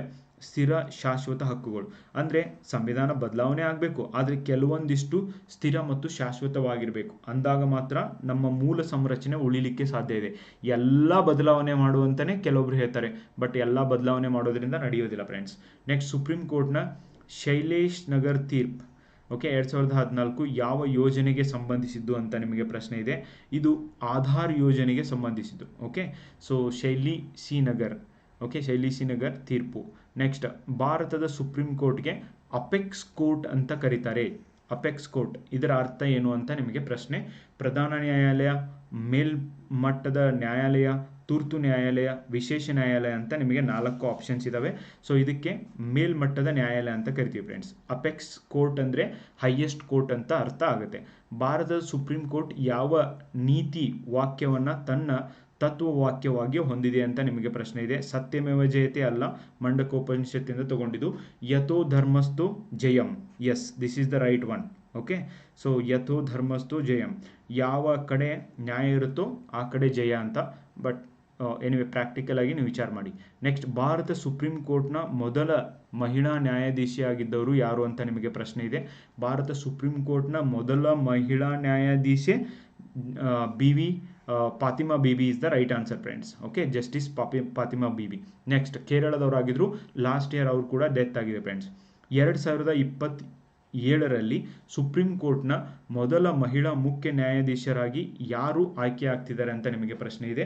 ಇದು ಕೂಡ ನಿಮಗೆ ಇಂಪಾರ್ಟೆಂಟ್ ಫ್ರೆಂಡ್ಸ್. ಇಲ್ಲಿವರೆಗೂ ಭಾರತದೊಳಗೆ ಯಾರೂ ಕೂಡ ಮಹಿಳಾ ಮುಖ್ಯ ನ್ಯಾಯಾಧೀಶ ಆಗಿಲ್ಲ. ಆದರೆ ಜಸ್ಟಿಸ್ BV ನಾಗರತ್ನ ಅವರು 2027ರಲ್ಲಿ ಮುಖ್ಯ ನ್ಯಾಯಮೂರ್ತಿ ಆಗೋರಿದ್ದಾರೆ. ದಟ್ಸ್ 30 ಡೇಸ್, 30 ದಿನಗಳ ಮಟ್ಟಿಗೆ ಇವರು ಈ ದೇಶದ ಹೈಯೆಸ್ಟ್ ಕೋರ್ಟ್ ಆದಂಥ ಸುಪ್ರೀಂ ಕೋರ್ಟ್ಗೆ ಕರ್ನಾಟಕದವರು ಇವರು ಚೀಫ್ ಜಸ್ಟಿಸ್ ಆಫ್ ಇಂಡಿಯಾ ಆಗೋರು ಇದ್ದಾರೆ. ನೆಕ್ಸ್ಟ್, ಸುಪ್ರೀಂ ಕೋರ್ಟ್ನಲ್ಲಿ ಮಹಿಳಾ ನ್ಯಾಯಾಧೀಶರು ಹೆಚ್ಚುತ್ತಿರುವ ಪ್ರಮಾಣವನ್ನು ಯಾವ ಹಕ್ಕಿನ ದೃಷ್ಟಿಯಿಂದ ಮಹತ್ವದ್ದಾಗಿದೆ ಅಂತ ನಿಮಗೆ ಪ್ರಶ್ನೆ ಇದೆ. ಕ್ವಶನ್ನ ಪಾಸ್ ಮಾಡಿರಿ. ಆರ್ಥಿಕ ಸಮಾನತೆ, ಸಾಮಾಜಿಕ ನ್ಯಾಯ, ಶಿಕ್ಷಣದ ಹಕ್ಕು, ಇವೆಲ್ಲ ಆಪ್ಷನ್ಸ್ ಇದಾವೆ. ಡೆಫಿನೆಟ್ಲಿ ಸಾಮಾಜಿಕ ನ್ಯಾಯ, because gender equality is very very important friends. ಇವತ್ತು ಸುಪ್ರೀಂ ಕೋರ್ಟ್ನಲ್ಲಿ ಮಹಿಳೆಯರು ಹೆಚ್ಚುತ್ತಾ ಇರೋದು ಒಂದು ಒಳ್ಳೆಯ ಒಂದು ಶೈನ್ ಆಗಿದೆ ಫ್ರೆಂಡ್ಸ್. ನೆಕ್ಸ್ಟ್, ಭಾರತದ ಸುಪ್ರೀಂ ಕೋರ್ಟ್ ಯಾವ ಹಕ್ಕುಗಳನ್ನು ರಿಟ್ ಮೂಲಕ ರಕ್ಷಿಸುತ್ತದೆ ಅಂತ ನಿಮಗೆ ಪ್ರಶ್ನೆ ಇದೆ. Okay, article 32 of the Indian constitution, article even ಈ ರಿಟ್ ಹೊರಡಿಸುವಂಥ ಅಧಿಕಾರ 222, ಓಕೆ 223 ಅಲ್ವಾ, 223 article of the Indian constitution. ಹೈಕೋರ್ಟ್ಗೂ ಕೂಡ ರಿಟ್ ಹೊರಡಿಸುವ ಅಧಿಕಾರ ಇರೋದನ್ನು ನಾವು ಕಾಣ್ತೀವಿ friends. Means fundamental rights, okay ಹೌದಲ್ವಾ, ಮೂಲಭೂತ ಹಕ್ಕುಗಳನ್ನು ರಿಟ್ಸ್ ಹೊರಡಿಸುವ ಮೂಲಕ ಪ್ರೊಟೆಕ್ಟ್ ಮಾಡಬಹುದು. ಓಕೆ, ನೆಕ್ಸ್ಟ್, ಸುಪ್ರೀಂ ಕೋರ್ಟಿಗೆ ಹೈಕೋರ್ಟ್ಗಳಲ್ಲಿ ತೀರ್ಪುಗಳನ್ನು ರದ್ದುಗೊಳಿಸುವ ಅಧಿಕಾರ ನೀಡುವ ಕಲಂ ಯಾವುದು ಅಂತ ನಿಮಗೆ ಪ್ರಶ್ನೆ ಇದೆ. ನೋಡಿ, ಹೈಕೋರ್ಟ್ ಕೊಟ್ಟಿರುವಂಥ ಜಜ್ಮೆಂಟನ್ನು ಸುಪ್ರೀಂ ಕೋರ್ಟ್ ಕ್ಯಾನ್ಸಲ್ ಮಾಡ್ಬೋದು. ಸೊ ಅದನ್ನು ಕರೆಕ್ಟ್ ಮಾಡ್ಬೋದು ತಪ್ಪಿದ್ರೆ. ಓಕೆ, ಯಾವ ಒಂದು ಕಲಂನ ಅಡಿಯಲ್ಲಿ ಅಂದರೆ article 136 of the Indian constitution supreme ಕೋರ್ಟ್ಗೆ ಅಧಿಕಾರ ನೀಡುತ್ತೆ ಹೈಕೋರ್ಟ್ ಕೊಟ್ಟಿರುವಂಥ ತೀರ್ಪನ್ನು ನೀವು ಬದಲಾವಣೆ ಮಾಡಬಹುದು ಅಂತ. ಇದು ಇವತ್ತಿನ ಒಂದು ಸುಪ್ರೀಂ ಕೋರ್ಟ್ನಲ್ಲಿ ಆದಂಥ ಒಂದು ಜಜ್ಮೆಂಟ್ಗಳ ಬಗ್ಗೆ ಮಾಡಿದಂಥ ಕ್ಲಾಸ್ ಆಗಿತ್ತು ಫ್ರೆಂಡ್ಸ್. ಐ ಹೋಪ್ ಇದು ನಿಮಗೆ ಡೆಫಿನೆಟ್ಲಿ ಉಪಯೋಗ ಆಗುತ್ತೆ. ಈ ಮುಂಬರುವಂಥ ಎಕ್ಸಾಮ್ಗಳಲ್ಲಿ ಇದ್ರ ಮೇಲೆ ಅನೇಕ ಪ್ರಶ್ನೆಗಳನ್ನು ನೀವು ಆನ್ಸರ್ ಮಾಡ್ಬೋದು ಅಂತ. ವಿಡಿಯೋ ಹೆಂಗೆ ಅನಿಸಿದೆ ಅದರ ಅನಿಸಿಕೆಯನ್ನು ನನಗೆ ಹೇಳಿ. ಇನ್ನೂ ಪ್ರಬಂಧ ಪುಸ್ತಕವನ್ನು ಯಾರ್ಯಾರು ತೊಗೊಂಡಿಲ್ಲ, ಪ್ರಬಂಧ ಪುಸ್ತಕವನ್ನು ಆದಷ್ಟು ಬೇಗ ತೊಗೊಳ್ರಿ. ಇವತ್ತು ನಕ್ಸಲಿಸಮ್, ನಿನ್ನೆ ಏನು ಕರ್ನಾಟಕದೊಳಗೆ ನಕ್ಸಲರ ಅಟ್ಟಹಾಸಕ್ಕೆ ಒಂದು ಕೊನೆ ಹಾಡಲಿಕ್ಕೆ ಏನು ಆ್ಯಕ್ಷನ್ ತೊಗೊಂಡಿದ್ದಾರೆ ಅದ್ರ ಬಗ್ಗೆ ಡಿಸ್ಕಸ್ ಮಾಡ್ತೀನಿ. ಆ್ಯಂಡ್ ಈ ಒಂದು ನಕ್ಸಲಿಸಮ್ ಮೇಲೆ ನಿಮಗೆ ಒಂದು ಪ್ರಬಂಧವನ್ನು ಕೂಡ ನಾನು ಹೇಳ್ಕೊಡ್ತೀನಿ ಫ್ರೆಂಡ್ಸ್. ಆ್ಯಂಡ್ ಓವರ್ ಆಲ್ ಆಗಿ whoever is preparing for KAS exam, PSI exam and PDO exam ಎಲ್ಲದಕ್ಕೂ ಕೂಡ ಉಪಯೋಗ ಆಗುವ ಹಾಗೆ ನಾನು ಹೇಳಿದ್ದೀನಿ. ಆ್ಯಂಡ್ ಯಾರ್ಯಾರೆಲ್ಲ FDA SDA ಪ್ರಿಪೇರ್ ಮಾಡ್ತಿದ್ದಾರೆ ನಾನು ಒಂದು ಸಪ್ರೇಟ್ ವಿಡಿಯೋ ಮಾಡಬೇಕು. ಬಟ್ ಬಿಕಾಸ್ ಆಫ್ ಟೈಮ್ ಸ್ಕಾರ್ಸಿಟಿ ನಾನು ಬೇರೆದು ಹೀಗೆ ಎಕ್ಸಾಮ್ ಯಾವುದಿದೆಯೋ ಅದ್ರ ಬಗ್ಗೆ ಮಾಡ್ತಾ ಇದ್ದೀನಿ. ಸೊ ನಿಮಗೂ ಕೂಡ ಡೆಫಿನೆಟ್ಲಿ ನಾನು ವಿಡಿಯೋನ ಮಾಡ್ತೀನಿ ಫ್ರೆಂಡ್ಸ್. ಯಾವ ಥರ ಪ್ರಿಪೇರ್ ಮಾಡಬೇಕು, ಏನೇನೆಲ್ಲ ಓದ್ಬೋದು ಅಂತ ಹೇಳ್ಬಿಟ್ಟು ಒಂದು ಸಪ್ರೇಟಾಗಿ ವಿಡಿಯೋ ಮಾಡ್ತೀನಿ. But please wait for some time, I will do that also friends. Thank you so much for watching the video. Bye.